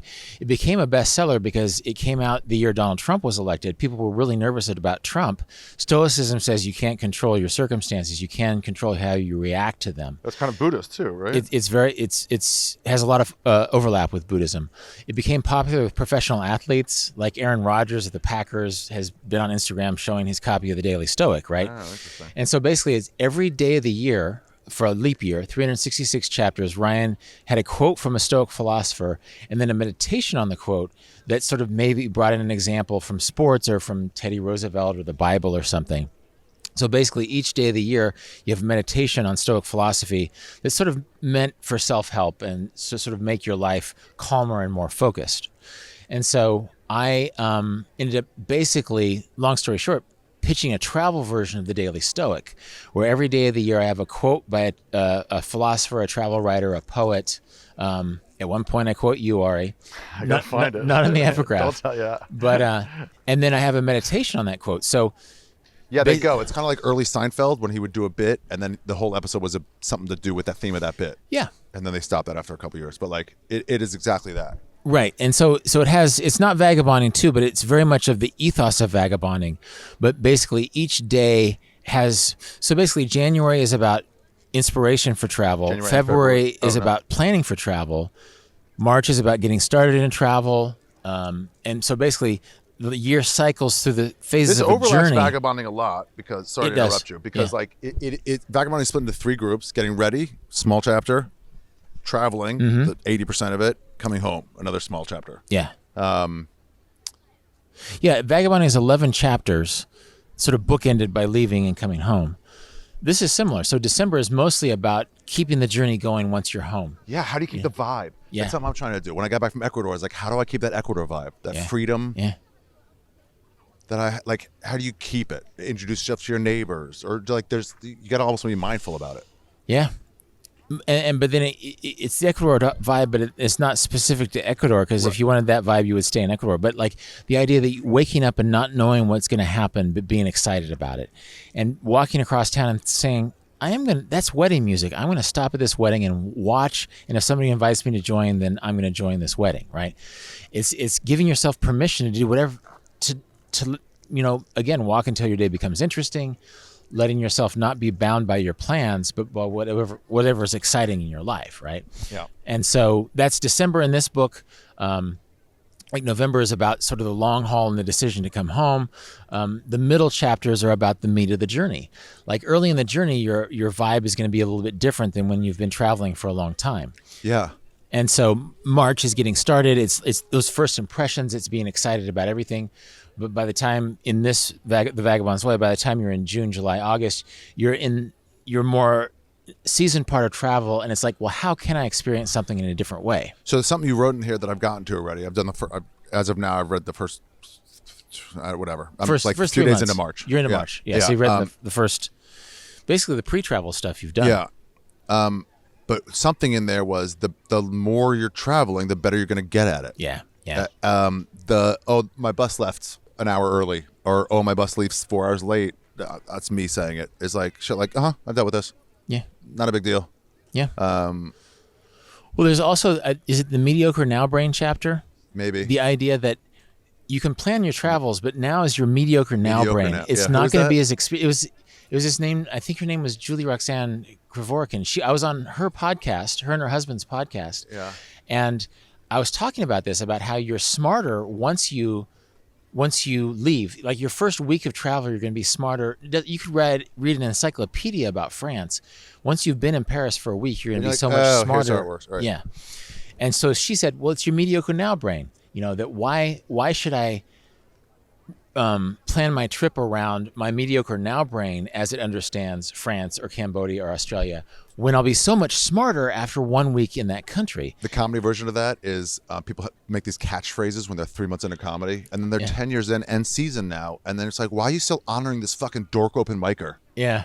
that decided something? Right. He was a loser, dude. Right. You would have, if he said hi to you now, you'd be like, get away, you suck. But you're doing whatever he told you. And the mediocre now brain says, that's what I remembered. It was like all these decisions comedians made before we knew what we were doing. Right. And it seems like good advice at the time. But basically, And it's sort of to honor your future self, that you can study the heck out of your travels, but until you're out in the road making mistakes, you're going to be smarter every day of your journey than you are when you're planning your journey. And so unless you allow yourself to make mistakes, like if you plan this very detailed itinerary in Ecuador 6 months before you get there, then you're in Ecuador and you realize that it's way cooler than you thought it was, but you're stuck in your old mediocre now brain. You're not in the smarter everyday person that is on the road and that is traveling. Is this making sense? Yeah. No, Okay. it totally is. Yeah, Yeah, so, it totally is. So that's When you're like, oh, I'm supposed to do this thing, but you're like, no, I know, but that's not the thing you're supposed to do. well, it was just like now we were walking to the Louvre and we found people swing dancing in a courtyard, and they were not tourists; they were French people swing dancing and doing it well.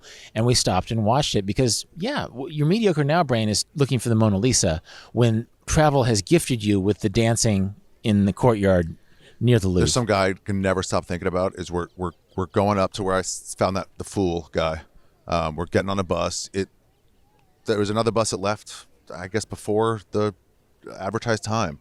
And this dude was screaming about it. He's like, all right, checked out of my hostel. What the fuck am I supposed to do? And these people at the bus stop like, they're in their minds, they're like, dude, the bus is not turning around. Right, so I don't know what you're screaming about. I have no power to help you here. And me and my friends are just kind of like smiling at him. And it's like, I don't know, them to stay in fucking whatever city it was, Nang Shui, for an extra day. Just stay an extra day. You just got some, it's like, I would know better. There's a chapter in the Your book flight about got canceled. this. Okay, go home. Or stay. There's a chapter in my book that I didn't set out to honor my father-in-law, but I did, because my wife has this story about when they were going through Italy. They got to the airport at, I don't know, Milan, and her dad read 1500 as 5 o'clock instead of 3 o'clock, right? Been there, done that. And we've probably all done that, right? So instead of Can't they just use our American system? Well, instead of getting an airport hotel and waiting for the next plane, he said, let's just go to the Alps. So they drove up to this place called the Aosta Valley, and they stayed in this enchanted, mist-shrouded place. And part of the fun of being there was that it was an accident, and that they hadn't gone there to find the Aosta Valley, that they had gone there because Dad screwed up So it and was missed all the plane. bonus. But he was willing to say, no, let's don't stay by this. Let's use this mistake as an opportunity to do something amazing. And so they, not knowing where they were going, they drove in the Alps. They stayed in this little valley, and it was enchanted. It's one of my wife's favorite travel experiences because her dad messed up, but was willing to turn it into something better. Yeah, there's that too, right? The ability to turn something into a positive. Yeah. Where it's like, yeah, so you miss your bus. Well, stay in the village, make a friend. Yeah, right. Get in a soccer game. Eat that guinea pig that you didn't think you were going to eat before. Try it now. I knew I was going to eat it. Right. Yeah. Okay. So you're rolling a cigarette with a mic. You want me to hold your Dude, it's the microphone so you fucking can roll worst. your cigarette? It's okay. Okay. I rested here. I'm the worst at this in the world. I can go on a monologue. I don't know if you. No, I'm listening. I'll break Okay. in. I'll just keep fucking these up. I've already lost 2 papers. So pandemic comes. Have you been thinking about this type of thing for a while? Well, this is the deal. It's the Commonplace book. I think. Have you and I talked about the Commonplace book before? What's a commonplace? Well, this is another Ryan Holiday thing that basically during Renaissance times, the aristocracy would keep a commonplace book that you didn't have access to 1,000 books. So if you read a book that moved you, you would write your favorite quotes into your commonplace book. Basically, it's a notebook where you stored your knowledge, right? So you would take a book from the library in the center of town, you would read it, you would copy all the best quotes of Dante into your commonplace book, and you would have them for the rest of your life. Early Napster. You would just take it. Maybe, well, no, but you wouldn't. You would transcribe it, and so Yeah. you were, as you were transcribing it, that forced you to think about it in a creative way. And then you had these quotes, and then suddenly your favorite Dante, is in a commonplace book that you had in your own house. Thomas Jefferson had one. Leonardo da Vinci had one. All of the great men of the Renaissance had commonplace books. Well, without knowing, and Ryan Holiday, because he writes about the Stoics, writes about commonplace books, and he keeps them on paper. I, as a young nerd with my Apple IIe computer, or my Commodore 60, well, not my my Mac Classic computer, I would keep it on my hard drive, right? Right. So I've been saving quotes since the mid-1990s about everything that No interests me. wonder, because you have so many quotes. Yeah. And so Vagabonding has a lot of quotes, and that came out of out of my commonplace book. Even I though love I that didn't- aspect of it because that came out of that. So you would just go to your old books. I didn't know it was called a commonplace book. I didn't know that Thomas Jefferson and Da Vinci kept a commonplace book. I was just saving these quotes because I didn't feel like I was smart enough to like quote them at memory. So I would hold on to these quotes from Walt Whitman, from Annie Dillard and other people who are in that book. And so I wrote Vagabonding maybe 7 years into my commonplace book. I wrote this 25 years into my commonplace book. It's a lot bigger. And so it's a lot deeper than Vagabonding, right? So I think, not to discourage people from buying my, like your 20-year-old who just wants to get excited about travel is going to read Vagabonding in 2 hours and hit the road. Actually, a 20-year-old can also read this book, but it's harder to read because it's a page a day. There's a lot to think about on each page. Can you understand this stuff before you've been on some sort of long-term travel? Well, like as with Vagabonding, hopefully you read it once and get excited, then you read it again when you get home, and it's like, oh, of course. Like there's two ways of understanding it. There's reading it to get inspired, and there's reading it to understand, right? Mm-hmm. So there are. This book is pretty dense. It's denser than Vagabonding. It's harder to read quickly, but it's more likely to be a book where you read a page or two a day and then think about it for the rest of the day, and then it builds up over the course of a longer time, right? This is our first walkthrough person. Yeah, it's not bad. No worries. Pas de problème.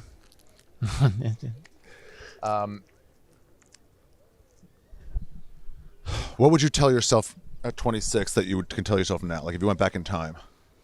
That it keeps getting better. That there's about nothing, travel. There's nothing to rush. That about travel is that you don't need to burn your candle now.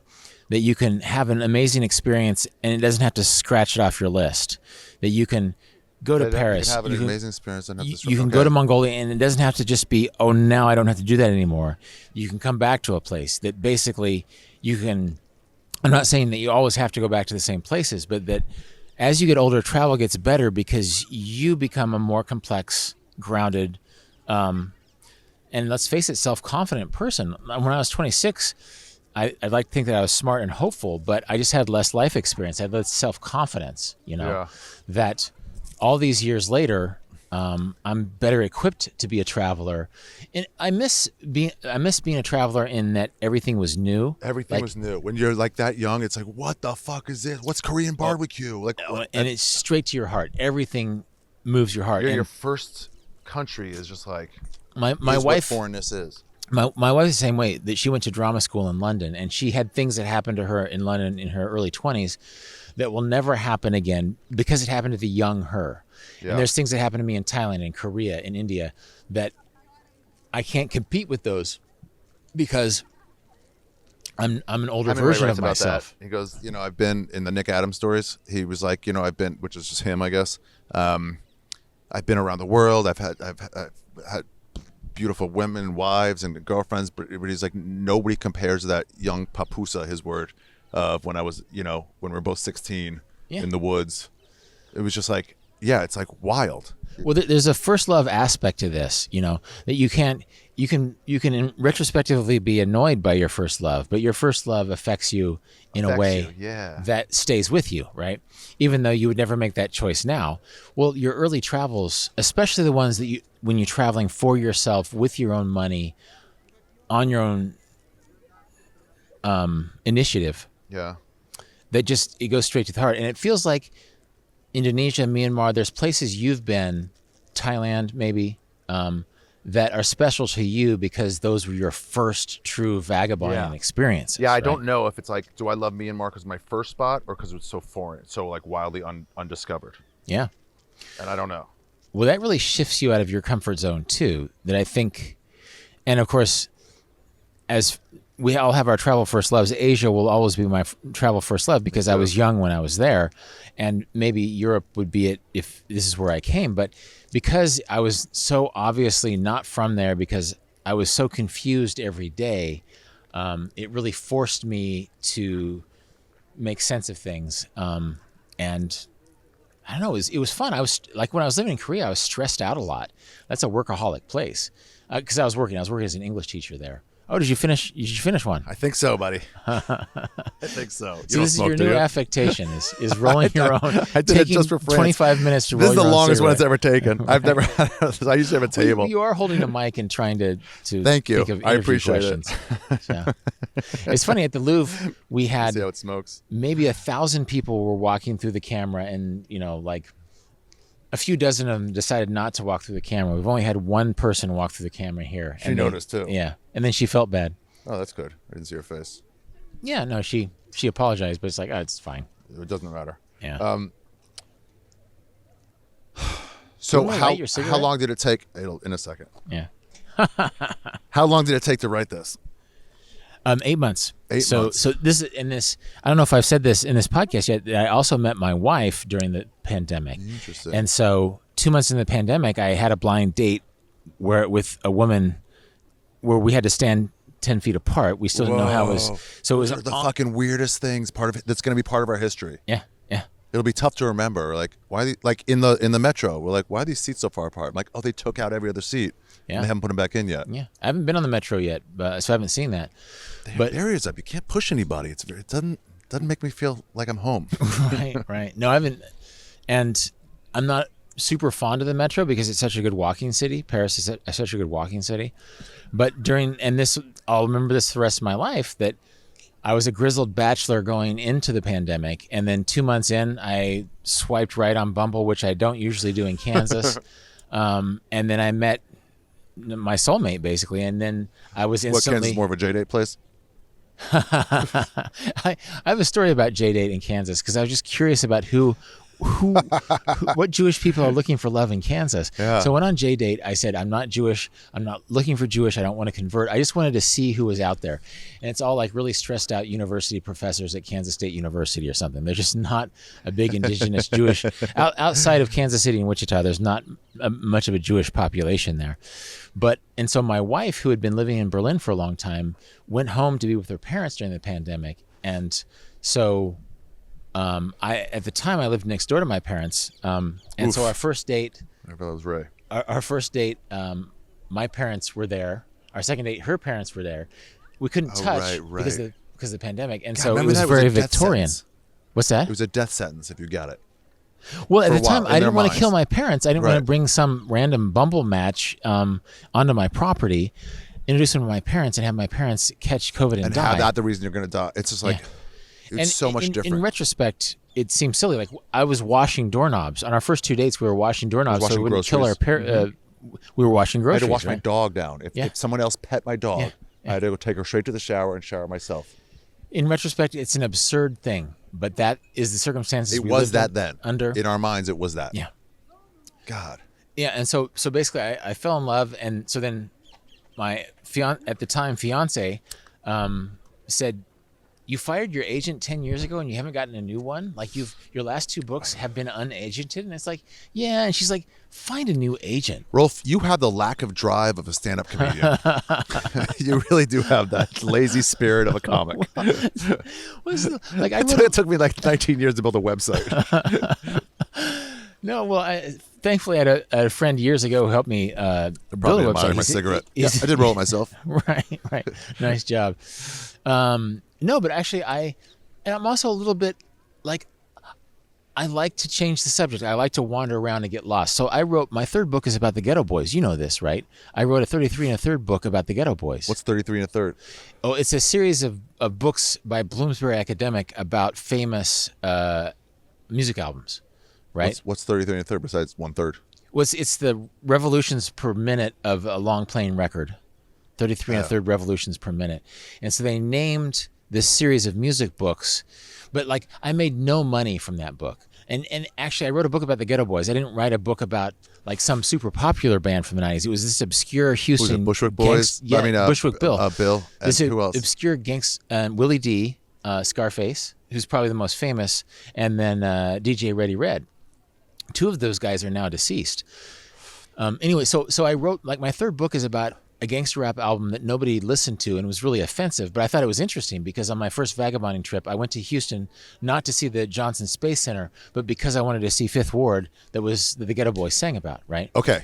So this is in the no agent side of my career. Nobody's read that book because I'm proud of it, but it's about a weird topic. It's about it's the psychogeographical approach to Houston. Basically, this ties into what we were talking about. But that's what before. you're into. So travel writing and the travel industry, you talk a lot about this, where it has changed the idea of travel.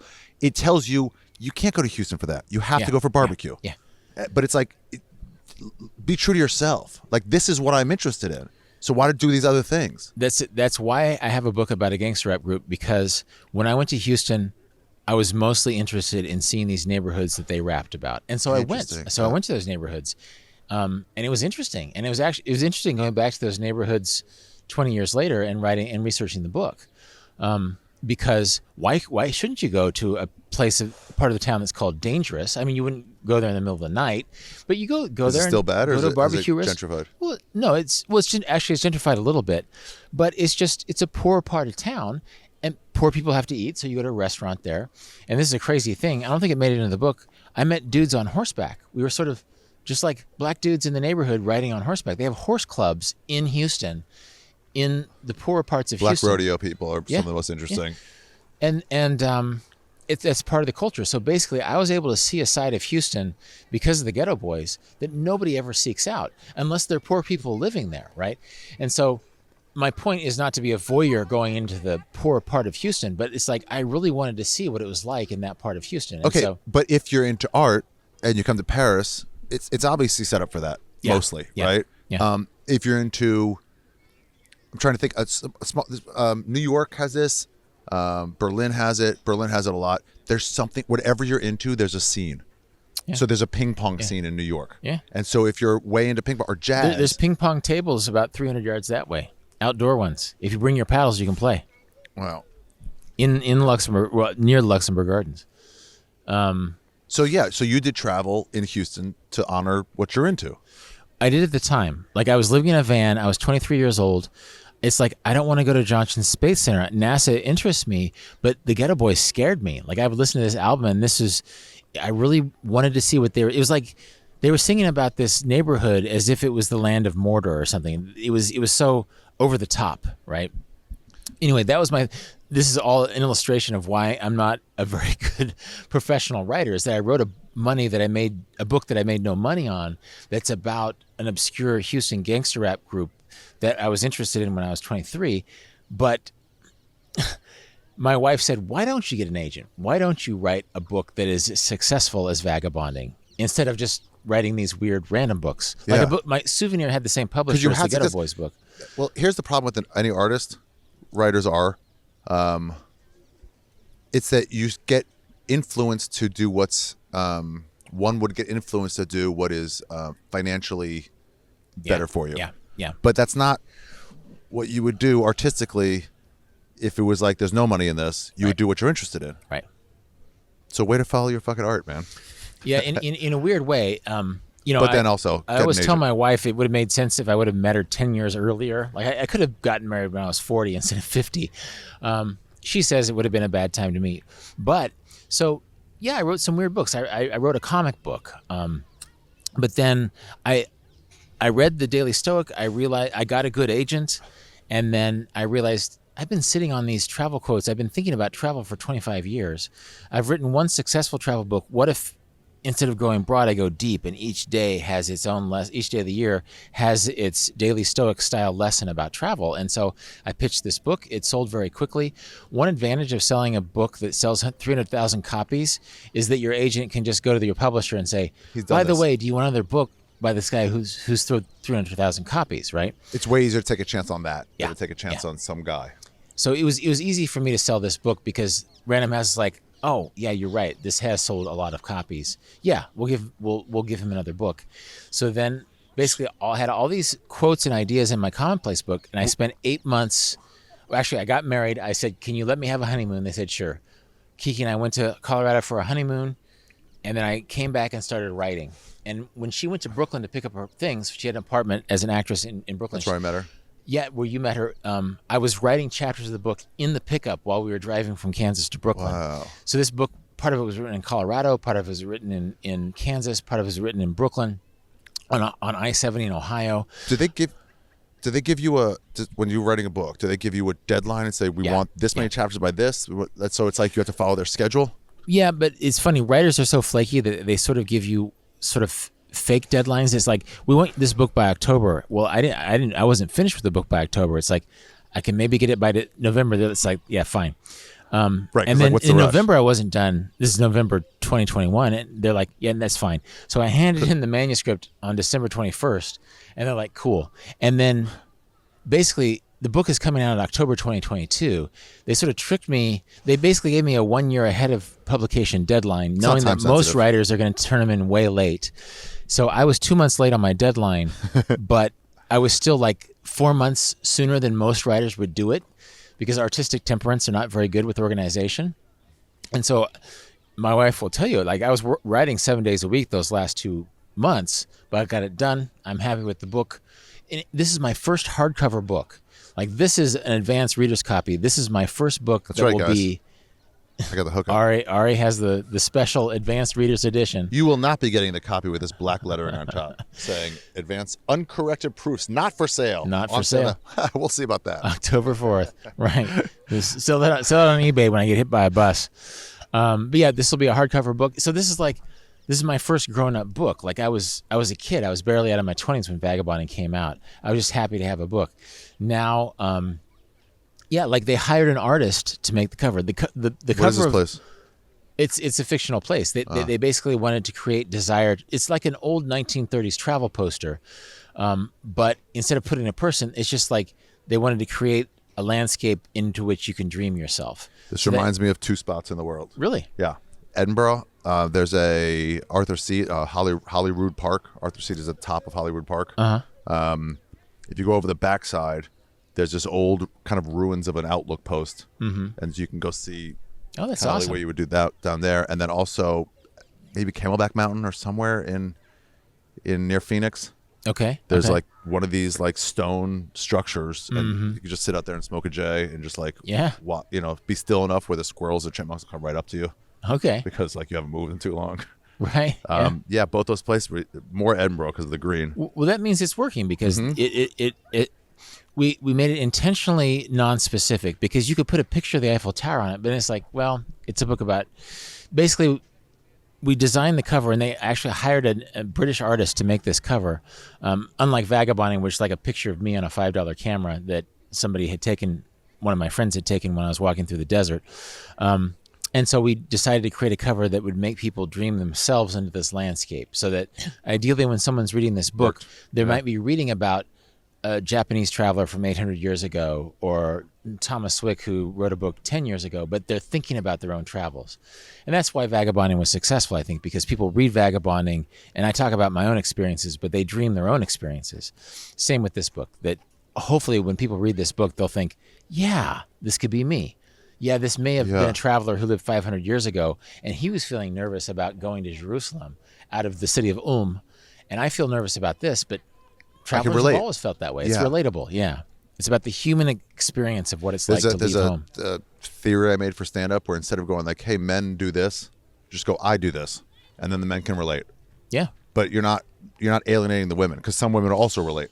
Yeah. So you're like, whatever the thing is you do, it's like, 80% men, but 20% of men are like, I've never done that. Well, there's a lot of women quoted in this. I intentionally got a lot of, and global writers, there's African writers, there's Chinese and Indian and Japanese writers. So basically what I tried to evoke without going straight out and saying is that the human experience of travel isn't that different from continent to continent and century to century. Century to century, yeah. That it's easier to travel now, but what's special about travel hasn't changed since the 15th century or the first century. So there's one in, I think, Vagabonding 1, let's call it that. Right. That is about addiction to internet and when you're on the road. And I think I've told you this, like one time my Danish friend spent all night up on Facebook. It was just one night she did it, and wasn't able, too tired to go out on our trek with us the next day, wherever we went. It was in Myanmar.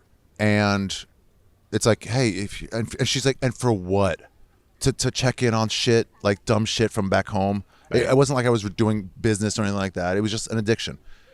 You wrote about some guy, super rich guy, who got train, I think, across America, and he brought his stenographer so we get all the news. Yeah, that's in this book. That's in this book. It is.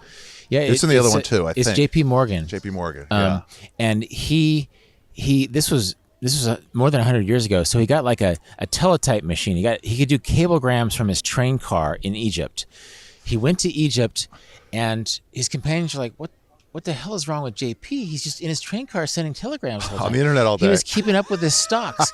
He was like worried about his stock prices, and it's like this is the pyramids. This is the ancient genius of humanity, and you are inside your car because it's convenient sending cablegrams, right? Yeah.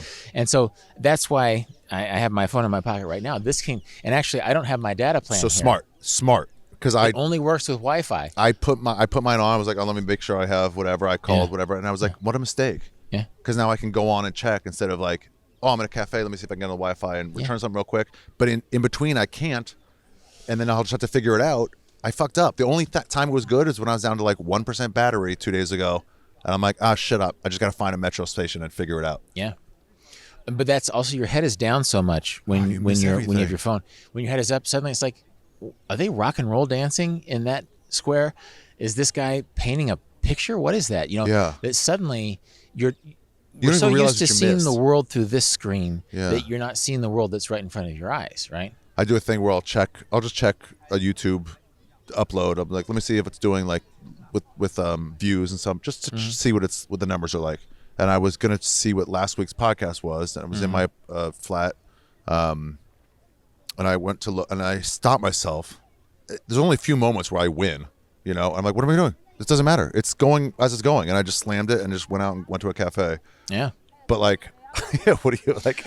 Well, you're looking at the stats of your life. I look at my podcast stats too.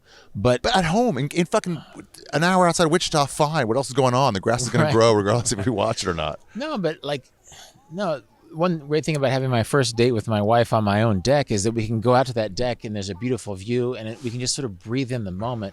And actually, the reason we read the Daily Stoic together is we wanted to start each day like reading to each other. So we would read like Mary Oliver poems or Thich Nhat Hanh meditations or Stoic meditations, and it forced us to be in a place. And it occurred to me just now, it's been a while since I've sat this long in Luxembourg Gardens. Yeah. And I've seen all these, it's a touristy place, but it's gorgeous though. I mean, we're looking the other direction, but it's beautiful away from the camera as well. There's just roses and so trees. By the nature of having a conversation with you, and this is sort of a performed conversation, but I'm able to be still in Luxembourg Gardens for the first time in a long time. And my wife and I figured out a way to be still on our own porch by reading poems or meditations to each other. And it forces us, actually I used to do this with cigars, that it forces you to be still and endure a moment. You got an hour. Yeah. And so probably 6 days a week, we still try to do that, to read to each other. And it forces us to be in a moment and experience in it. And similarly, Traveler is the same way. And so that's in boring Kansas. That's in my beloved home state that doesn't have this excitement going on. So why on earth would you wake up and look at your phone and have the rest of your day dictated by that, right? It's easier said than done to put your phone down, but you have this, why do you need... I went on Loveline once, and Dr. Drew told me something about, he called marijuana addiction. I've already heard him say this.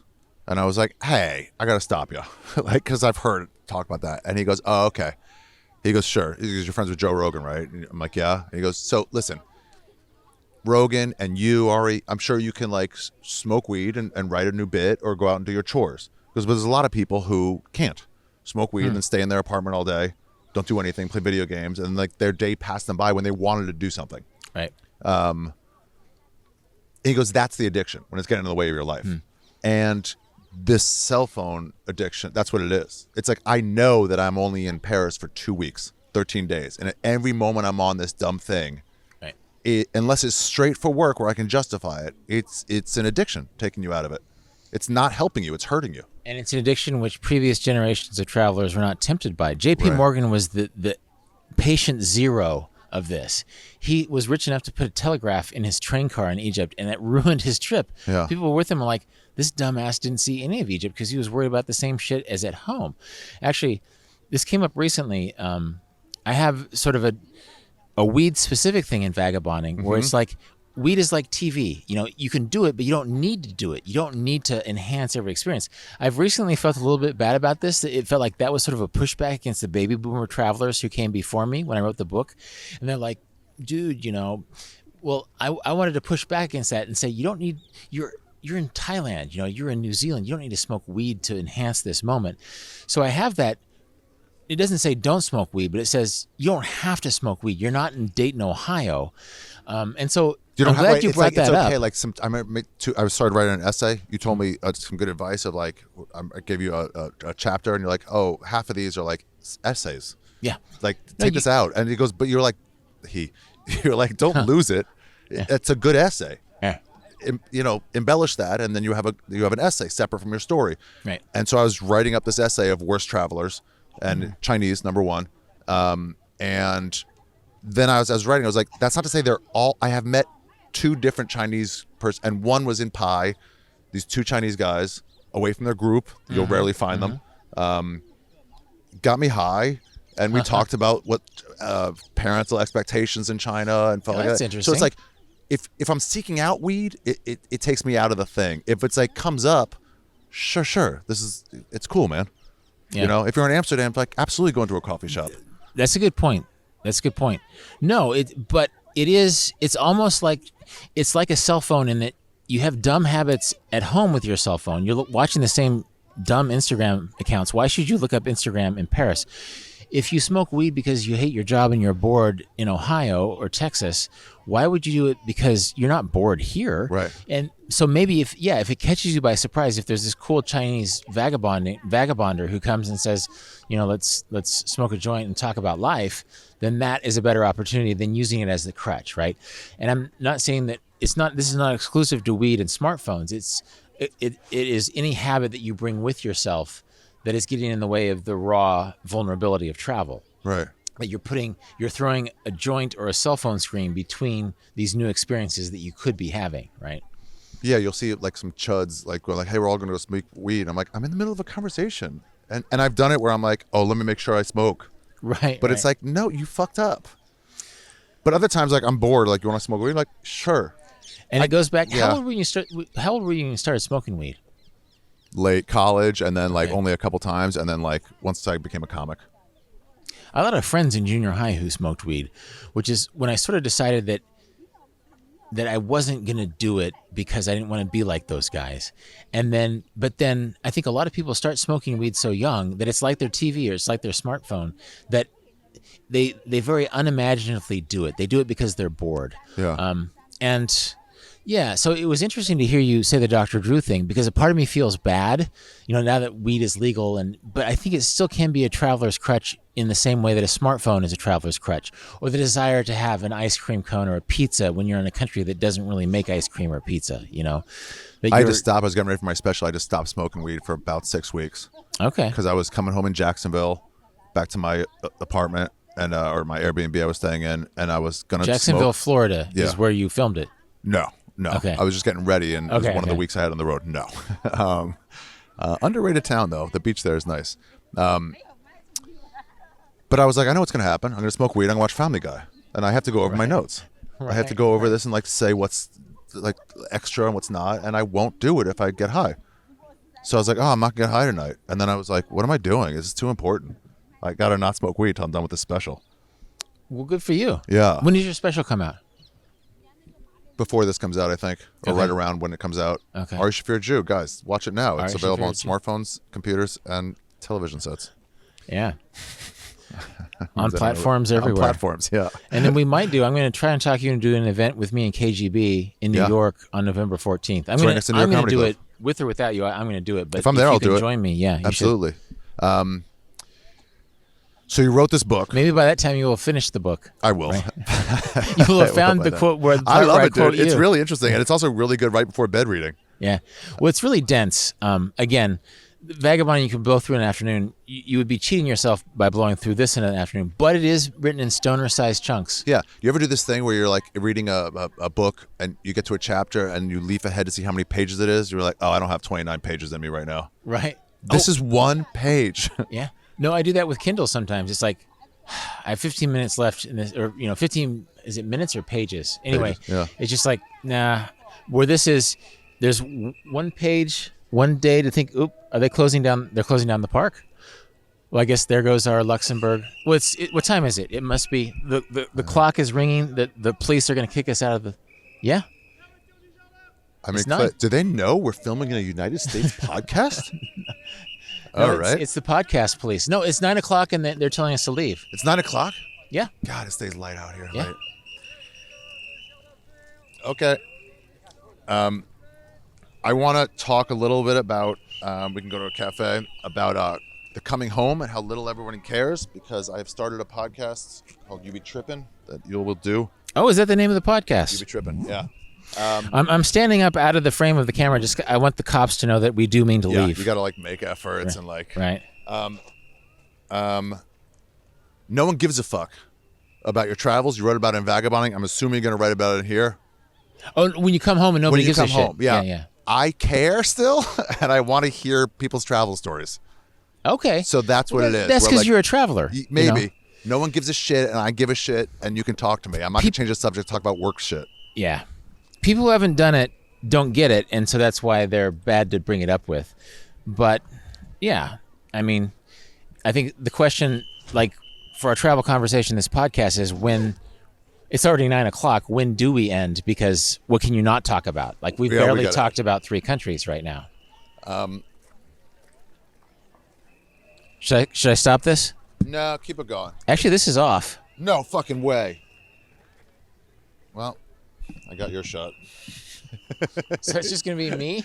God damn it. No way. Is the battery dead, you reckon? Battery's dead. Okay. That means it got some of it. Guys, one more time. If you want to help Rolf out, 1, buy the book. For sure buy the book, The Vagabond's Way. If you like traveling, you'll want it. 2, go leave a comment on Goodreads, Amazon, wherever you can. Before you even get it. Just leave a review, rate it, and that gets you, what that does is it gets you to the top of the search engines for the books. And if you want to help out the guests of this podcast, like I always say, go leave them a comment or something. But this is the way to get The Vagabond's Way out in front of everybody and get the algorithm up and do all that stuff. Leave a review right now. Click on the link right at the bottom, and you'll see a way to click on that. Okay, thank you. Get back to the episode. Great, by the way, Rolf, great book. So, where did we leave off? We were so rudely chased away by those It was the fraud 9 police. o'clock. We walked like probably 5 miles since we got kicked out of the park. We walked so much looking for a cafe that was not packed. And we failed. We failed. And now we're on a famous pedestrian bridge that crosses from the left bank to the right bank. Of the Seine River. Of the Seine River, right? Why is it called left bank and right bank when that is north and that is south? I don't know. So that's north. I'm not sure. Maybe it's like upstream, downstream thing. Maybe. Like Maybe it curves up over there. Left bank. I don't know. I feel like I'm failing my... Like the 101 north goes directly west for a while. Right. But then eventually cuts back north. Maybe it's that. Well, I think maybe it flows out this way into the Atlantic eventually. And so the left bank would be, when you're going downstream, the left bank would be the left while downstream. I don't know. Yeah. I'm babbling about things about which I do not know, but it's fun to speculate on your podcast. So let's get to the end of it. Right. You got to get the new book, Vagabond's Way. To me, it read a lot like Vagabonding, in the way that it filled me with this sort of like, oh, shit, I got to get back out there. It's philosophically the same as Vagabonding.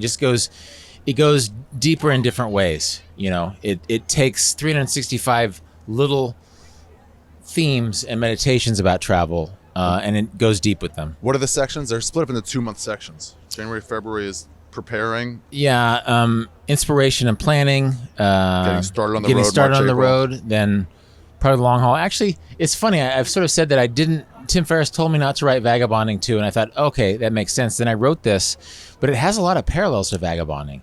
It structurally, it sort of also deals with different phases of the journey. It's also very much about time wealth and spending your time well and finding experiences that go beyond expectations. But yeah, time wealth is huge. The idea that time is really all you own, that you're given so much time on earth and you should find ways to make it rich. Yeah, there was a quote, a section or a day about Chappelle and how he walked away from $50 million. Yeah. And I remember this, and it hit me that the same thing was happening. To me, I had a small section of it where I'm like, no, you're not gonna tell me what to do. I'll just like stop my show. But everyone said you have mental disorders because how else could you walk away from $50 million? Right. And it's just like the quote was not from him, but from someone else. Like, if your ladder of success, if you've reached the top of your ladder of success and you don't feel fulfilled, maybe your ladder is on the wrong building. You hung it against the wrong wall. That's actually Thomas Merton. He's the same guy who said, people ask me if I've seen the real Asia. Actually, it's all real to me, right? Well, he was a Trappist monk, and he also wrote this. It was a famous quote that if you get to the top of your ladder of success and you're not happy, it's probably leaning against the wrong wall. Yeah. That's a paraphrase. And so what happened with Dave Chappelle, I remember when this happened, and you probably know him professionally, but he had this huge, like this unprecedented offer for Comedy Central, and then he left. He didn't fulfill it. He went to South Africa, and people said, oh, he's on drugs, he's suicidal, whatever. And then years later, it's like, no, I was just trying to, like, I didn't feel happy. I was super successful, but in a way that meant nothing to me. And I just wanted a place to be away from this milieu of success and think about things. And I feel like he centered himself in a way. I don't know Dave Chappelle at all. Than ever. He's way more successful, not financially. He moved back to Ohio. I moved back to Kansas. He moved back to a place where he was comfortable, that had a connection to his youth, and he raised his family, you know? I went back to Kansas after traveling the world. I've written more books, but I found a place that is more in accord with my time wealth, which is different from being a successful author. It's one thing to be a successful author. It's another thing to be a happy author, right? And so I found ways, here's the party boat. There's oh my God. Japonisches. Yeah, so it's like a party booth. They always scream underneath each bridge. Yeah. Well, because it echoes back on them. That's why. Yeah. I was like, did they tell them to scream? It's like honking in a tunnel, right? You ever been with one of those people who honks when they drive through tunnels? Yeah, it's very annoying. It's very annoying, probably especially in the New York adjacent tunnels. There's the Eiffel Tower. Tip top of it. Yeah, and it's going to glitter. It glitters on the hour. Do you know what? I'll check my time. Yeah. After dark, every hour it starts to glitter. Oh, what? It's 10:07, so it just stopped. So glittering. I missed it. Fuck. Empire State Building is that. To finish that Dave Chappelle had the trappings of material success, but wasn't happy, and I believe that he found a way to be happier and do his own thing. And I think it's that same thing: is where is your ladder of success? Which wall is your ladder of success leaned against? Because if it's not leaned against a wall where you feel good about yourself when you're at the top of the ladder, maybe you should find another wall to lean the ladder against. Duncan Trussell told me this, a Buddhist and comedian. When I was fighting with Comedy Central a little bit, and they were trying to rush me into new seasons of a show, and I was like, I want to do things. I want to see, like, and Duncan was like, so you want to go see the world? I'm like, yeah. And he goes, and they want you to not see the world. And I'm like, yeah. He goes, I mean, do we have to keep talking? And I was like, you're right. That's a very wise, well done, Duncan. That's a very wise observation. Because, and I think the entertainment industry doesn't realize, well, there's people who play the game, and people who don't. And actually, I think you found ways to be successful in a way that, and be true to yourself, right?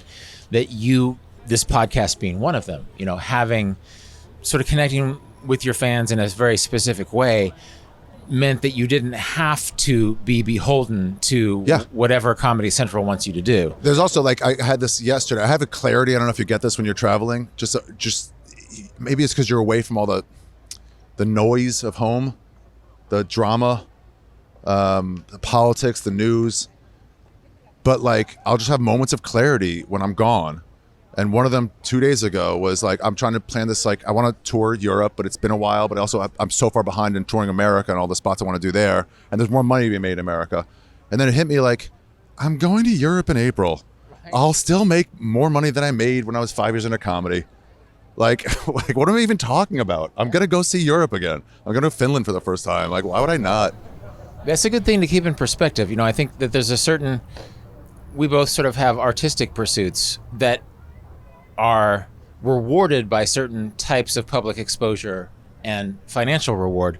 I think a lot of vagabonding people are working jobs that they're sort of ambivalent about. It's not their dream job, but then it's like, where are you going to split? What's going to make you happy? Is it the beige house in the suburbs? Yeah. You know, is it having your kids in the baseball league that costs $2,000 a season? Like, what is it? Yeah. And so I think You're going to remodel your bathroom again? You're filling a hole, dude. Well, no, that's it. And so I think that there's sort of a person who's not necessarily following their artistic ambition, but is playing the game of success. We have to think about where your ladder is leaning on that too. Is like, yeah, sure, you could get a 3,500 square foot house in the suburbs, or you could just live simply, or you could move to Southeast Asia for half the year, or you could move to Paris. And some of my former students do this. You know, they just move. Well, they have friends who say, well, you know, we travel for 2 months a year. We're based in Paris, but we travel 2 months a year. Come house sit for us, and you can stay there for free. And so there's just anywhere in the world, there's ways to finagle a more location-independent life. I mean, if you have kids, it's a little bit more complicated. But yeah, it is more complicated with kids for sure. There's ways to do it though. I've seen people travel with families. Oh yeah, and I've seen people travel well with families and travel happily with families in ways that are cheaper than sending your kid to boarding school. Right? So I guess, all right, yeah, exactly. Damn, there's more I want to do with you, but like, we gotta wrap it up. Are we running low on battery? No, it's just going long, but like this. All right, let's try to keep going. Well, you could edit it. I don't know. It's not that. I can split it into 2 podcasts. Right. Maybe I'll do that. People listen to it. I feel like 5% of people are listening now versus who started with it. Right. Well. There's shit.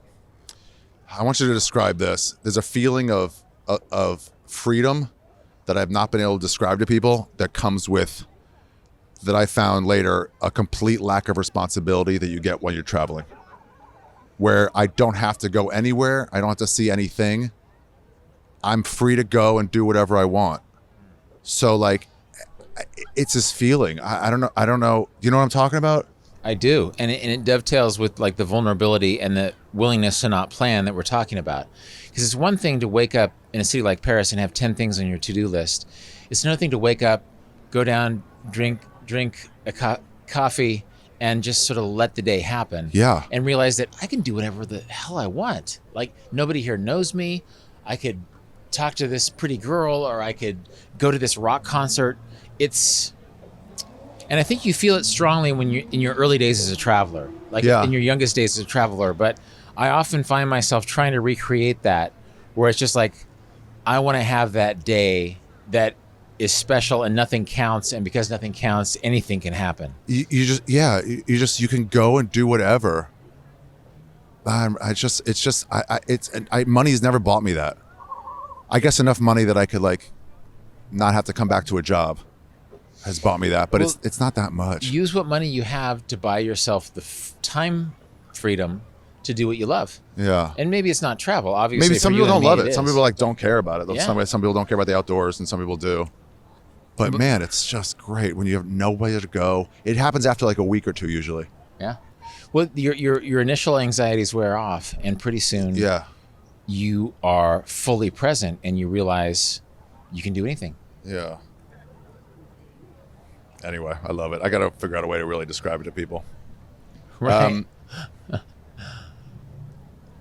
All right, let's wrap it up. We can do one more location too, but okay. We can go back to the apartment and find a cafe. I mean, this is pretty classic, but I don't know if that's a classic way to wrap up. In the sunset, I feel like they can see us okay. The cameras now are fucking crazy. But anyway, the book is The Vagabond's Way. Guys, just get it. There's a link at the bottom of the screen or the bottom of the podcast. You can buy it, Kindle, audiobook, or the real book. You can't fit it in your pocket and walk around with it, but like the other one, you can't roll it up and stick it in there. But it's great. It's great reading. And it has already gotten me 2.5 chapters in, has gotten me the fucking right away though. It was like, I gotta get the fuck out of here. Yeah. If you dream of travel, it's a book for you. Yeah. Or if you know someone who does, it's the get it for I've bought Vagabonding for a bunch of people. Yeah. Where I'm like, I think you'd love this. You should read it. I know you've talked about wanting to go to New Zealand or something like that. Just read this book and see what it does to you. I feel like this will do that same thing. Yeah, I say in the introduction chapter, if you stop reading it because it doesn't fit in your bag for a trip you've decided you can no longer take, then this is your book. Yeah. You know, then the book has done its job, right? Yeah. Huh. Anyway, travel's amazing. It's cool to be in Paris doing this. Thank you for getting me here. I would not have come without you. You bet. So, well, let's have you write some kick-ass essays so you can have your book. All right. We'll come back and we'll do a podcast about your book. There you go. Thanks. Your travel book. Yeah. That deadline actually very much helped me finish a little bit of it. What did? Deadline. Oh, the deadline. Like, hey, you got to submit this by this date. And I'm like, all right, I'll work on that. The process is so much different for what you're versus comedy. You know. Yeah. It's a different monster. All right. Bye. Thank you. All right. Yeah. Thank you. This song is owned by Ari Shaffir. This song is owned by Ari Shaffir. This song is owned by Ari Shaffir. This song is owned by Ari Shaffir. All right, everybody. Well, that's the episode. Gosh. I hope you enjoyed it. I would like to tell you a little bit about Paris now that we're leaving. That was fun. That was really fun. I really enjoyed being out there talking to him. I could talk to him for hours and hours. Here's some of the writing exercises we did. You can hear about him in his episode of Deviate that I did with him from the Luxembourg Gardens. The last day I was there in Paris, all I wanted to do was it was August, so a lot of places were closed. August, Paris really shuts down. All I wanted to do was get a giant French baguette and some cheese and some sausage, and I just sat in the Luxembourg Gardens for hours, and I wrote in my journal. I just wrote, and it was really fun. It was a great day. It took me a while to find a fromagerie and a boulangerie. No, that's bakery. Bakery, cheese. Yeah. Boulangerie, fromagerie, and sausagerie. No, it's not that. Oh, I almost forgot this. My new tour needs a name. I don't have a name for it yet. So if you guys have a name and you're okay at Photoshop, or if you have a name and you know anybody who's decent at Photoshop, here are the rules. You can name my tour. I really enjoy this as a way to make myself. And you can go to my Instagram account, instagram.com/Ari Shaffir. You don't have to put in the whole title. It's just on your app. And you can see what people have submitted, and you can send me them there. Whatever you want. Could be ridiculous. Could be about me. Could be not about me. One of my favorites was the Deport Avenged Sevenfold tour. Another one of my favorites is the Wrong Side of History tour, which Torelli ended up making. I'm going to try not to shake.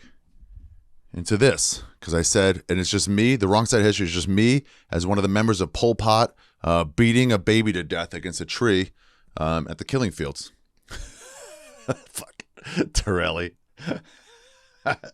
At Torelli Pics. I got to put this up somewhere. If I ever get a real studio and not a converted bedroom space, like in New York. It's a poster for my special. I don't want to break that. Okay. Well, pretty much. All right, now you're off camera. This is bad. This is why people say you're not going to make it, because you're not professional. What was I going to say? I need to do a tour. So whatever you guys decide, I would suggest, I don't know, how about this one? The Bert Died of Withdrawal tour midway through Sober. The Bert Died of Withdrawal midway through Sober October tour. The Bert Kreischer Memorial, something like that. The Bert Died of Withdrawal midway through Sober October on October 25th. The Bert died on October 25th.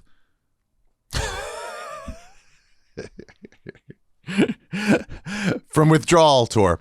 And then just go to my website at arishafir.com. See all my tour dates. Like I said, I got Philadelphia,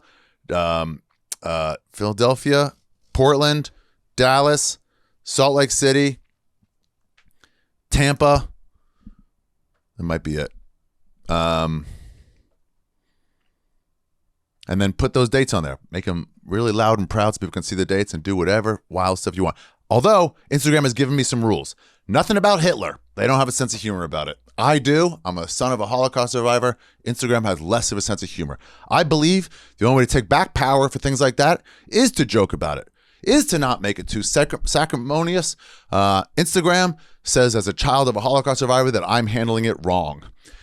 So nothing about Hitler, no nudity, no implied sexual acts, no urination or defecation. That's right, no urination. I'll be deleted. But anything else, have fun. The rule is if it makes me laugh or really cringe, I'll post it.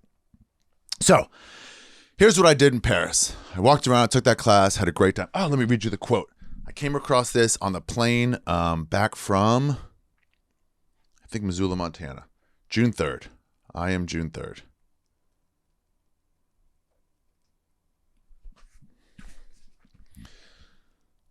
Here. And the chapter title is Sometimes Deviations Can Be As Appealing as Plans. Here's the quote. Not mine, but here's the quote at the top. So I'd said chapter title, a quote of somebody, and then what he writes about it. Rolf Potts in The Vagabond's Way. Sort of a sequel to Vagabonding. The quote was, when you get lost, when you essentially go to the opposite direction from the way you should, all kinds of marvelous and illuminating adventures can ensue. Don George on Getting Lost. Here's a good example of that. Me and PDC were in Phuket, Thailand. We were looking down a dark alley, a little bit scared, a little bit xenophobic. And we were looking down there, we saw some green sign down there. We just kept looking at it. But on sort of a main road, we were looking and looking. We're deciding whether or not we should go down there. It wasn't our direction, but something was calling to us. And we couldn't figure out if we should go or not. And some random traveler walked by. I feel like he had an Israeli accent. I might be wrong. I have a lot of false memories due to drugs and time.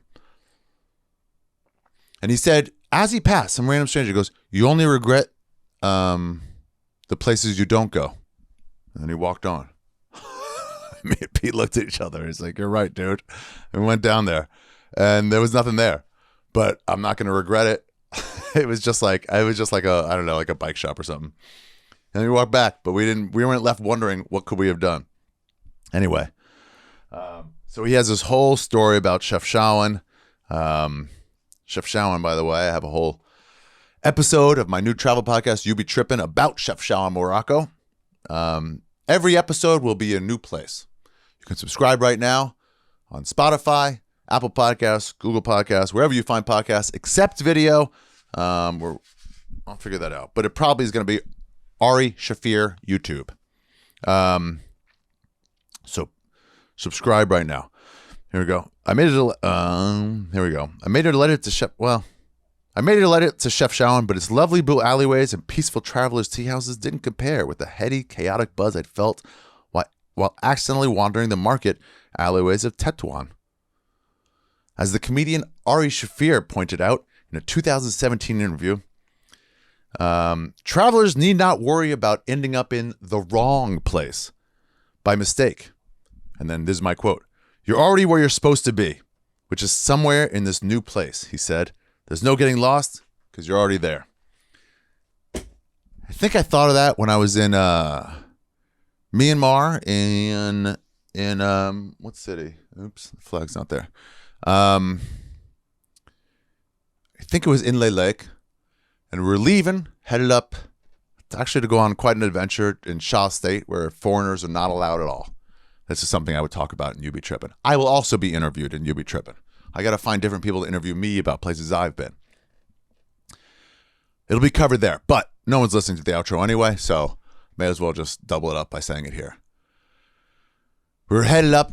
We decided instead of going all the way around, which looked like a 13-hour journey, we're like, it's just a 6-hour journey that way. Why don't we do 3 hours, stop on some random city that no one goes to, no backpacker goes to, and then go the way? We didn't know. It was Shah State. They were in the middle of a possibly genocide, definitely war crimes going on against the Rohingya, and they weren't allowing outsiders to stay there. You can travel through, but not stay there. They also have rules where outsiders cannot can't rent motorized vehicles, which is why a lot of times they give you e-bikes in a lot of these places.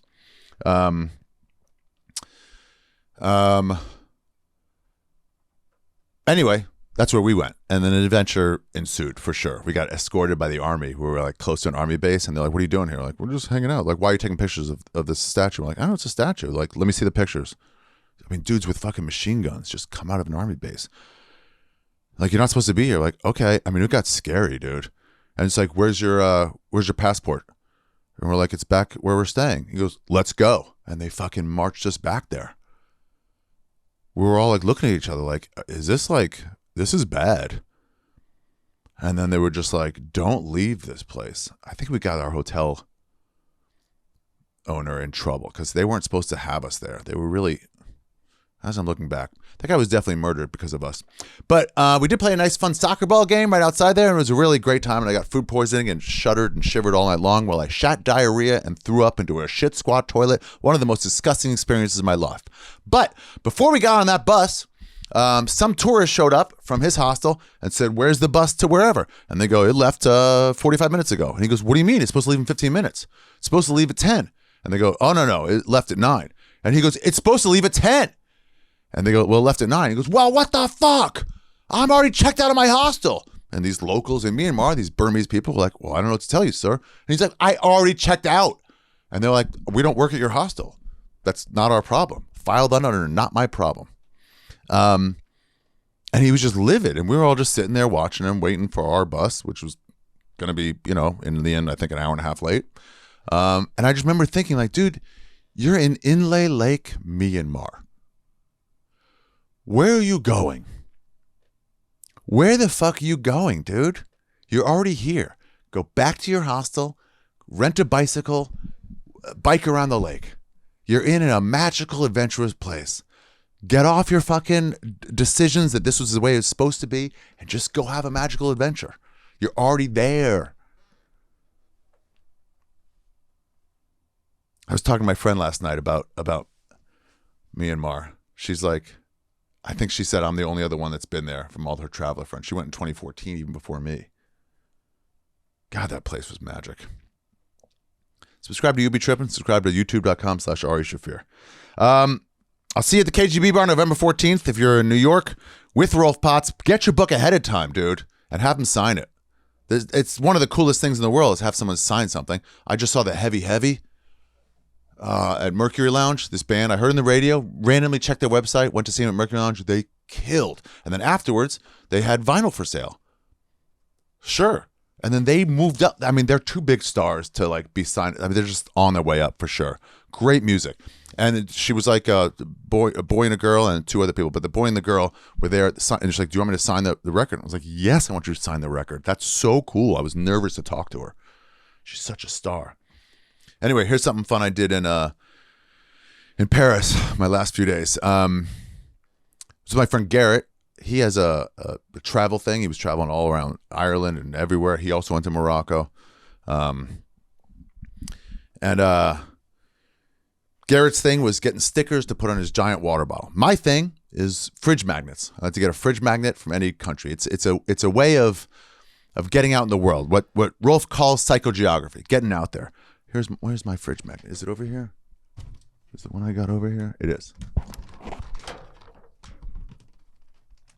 So I went looking and looking and looking. Oh, here's one I got from the DR. I think I might have gotten a second one. I've decided now that I've wasted time. I was in Bali. I found a Bali sticker, and I couldn't. I was like, nah, it just says Bali. I want one that says Indonesia, but Indonesia has so many separate islands that they really just don't do that.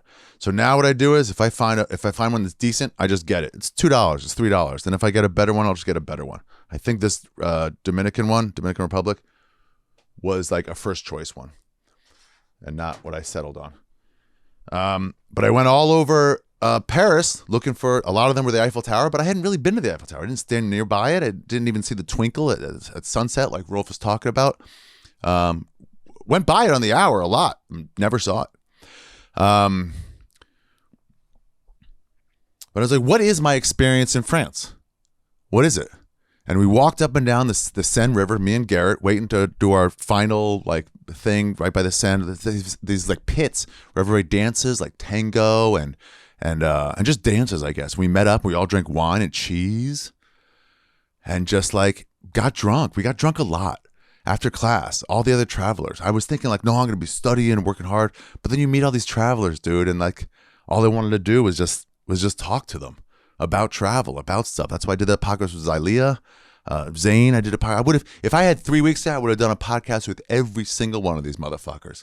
I met a nomad from that lived in Tbilisi, Georgia, right now. But he was just like, I don't really live there. I'm just there right now. David is just like an older guy who's just like, I'm not dying where I am, and I got it. I think he said he was living in Hawaii, and he goes, it's golf every day with the same people and the same beautiful sunsets, and I don't want to. You see a straight line to death. And you're like, fuck that. You got to make your line so you don't see the end. That's why I left LA, actually. I saw a straight line, and I'm like, I don't like that. I want to discover new places. And most of my experience was getting drunk on wine. We had a couple people who really knew wine. I didn't. And I drank. We drank some of this. Zylea was into white wines. Some people were into rosé. I usually like red, but I'm like, whatever you guys want. So I didn't want to have a baguette one I could have had, the macaroons. I was like, nah, I only had 1 or 2 macaroons. I did have a lot of wine. So I got, come on, Ari, stop with the shaking. I got a Wines of Paris fridge magnet. On one of the little boxes on the Seine River, they sell like books, old books, and oh my God, I'm shaking so bad right now. Old books and all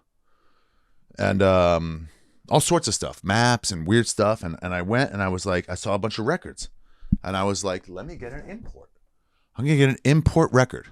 I did it in Mexico City. I found The Cure, Disintegration, with a Mexican import. And I was like, that is cool. That's a good souvenir. I want that record anyway. So I went around, looked for like records. I thought of getting Edith Piaf because, you know, she's from there and died there. I went to her grave. So weird. Everyone was like so somber about it. But I'm like, you didn't know her. No one here. It's just weird. That's what graves do. And I found this. I found Dexy's Midnight Runners. If you can see that through the shaking. An import. Some of them are just like bought and then like they're not imported. They're just an American version. But sometimes they have the writing. Okay, here we go. Publication, phonogram. I think it says. Yep. Something in France. Damn, that's small. Made in France? I don't know. So that's what I'm going to go out with. If you're listening on the podcast, on Spotify or anywhere else, please subscribe, by the way. I'm going to go out with a song from this Dexy's Midnight Runners. Tu Raye? Is that the name of it? The last song on the album, you'll know if you don't know Dexy's Midnight Runners, it's Come On Eileen. You know what? I'm either going to go out with that or I'll find another. I'm going to listen to it right now while I look for other music.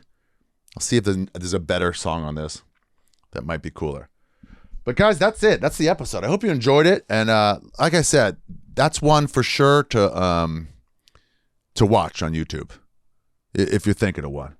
But get The Vagabond's Way and get Vagabonding. I'm actually going to order it right now for a friend of mine who needs to be reminded that you're working too hard and there's something you got to strive for. And it might not be today and it might not be tomorrow, but maybe in a couple years, you should be thinking ahead when you want to travel and how you want to travel. So vagabonding, but more importantly, The Vagabond's Way. Most of you already gone vagabonding. The Vagabond's Way, it's a great read. It's a great, great read. I mean, it's just like, and like I said to Rolf, it's fucking, it's like toilet stuff too. You can read, 3 minutes. The chapters are 1 page each. So there's no like, I got to finish this chapter. I'm not a great reader. But it's a great read. The Vagabond's Way by Rolf Potts, author of Vagabonding. Damn. I'm going to read some right now. Oh, yeah. Guys, I guess that's it. That was a fun episode. I guess I got nothing left to say. Again, if you want to tell me, reach out to Rolf on Instagram. Let him know you enjoyed the episode. He's not on Twitter much. He might still be. At Rolf Potts, 2 T's. Let him know how you had a fun time. And if you're watching this on YouTube, please, in the comments, leave me a great, cool place you've been. That's kind of, I'm not a tourist path kind of guy. So I would like to get off the beaten path a little bit. Even the Dominican Republic, I don't want to go to Punta Cana. I want to go to the capital to be part of the, I don't know. I like seeing stuff or getting, I don't know. You know what I mean? You know what I like. But Paris was also cool.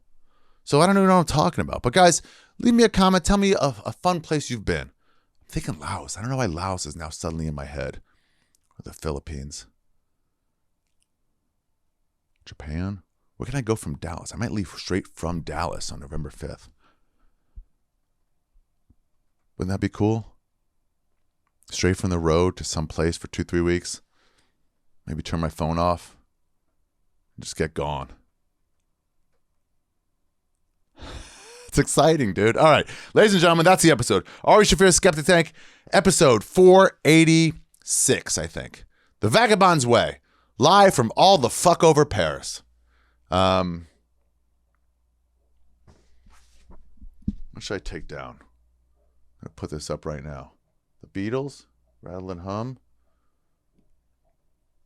Black Sabbath, Beach Boys, Led Zeppelin. Yeah, maybe Jefferson Starship. I'm taking down Jefferson Starship, and I'm putting up my French import copy of Dexy's Midnight Runners. That probably is too reflective to be able to see on camera. You can sort of see it. I'm Ari Shaffir. This has been Ari Shaffir, Skeptic Tank, episode 486, The Vagabond's Way. For Rolf Potts, I'm Ari Shaffir. That's it. I'm Ari Shaffir, straight from Paris, saying so long, everybody. See you next week. And don't forget to subscribe to You Be Trippin'. It will be out at some point soon, and it will be the most fun, interesting podcast I do. Hope you guys have a great time. And guys, start planning your travel. Start thinking about it. Where do you want to go? Put your fucking mind on it, and then, I don't know, figure out how to make it happen. Just get out there and get lost. It's the best thing in the world. There's no sense of freedom that I've ever had like long-term travel.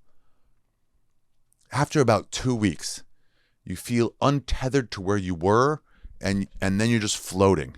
You're just floating, and the direction you're headed is now on your mind instead of where you just came from. And then it's just like, where's my next place? Where's my next place? When you go from one place, let's say I went to Paris.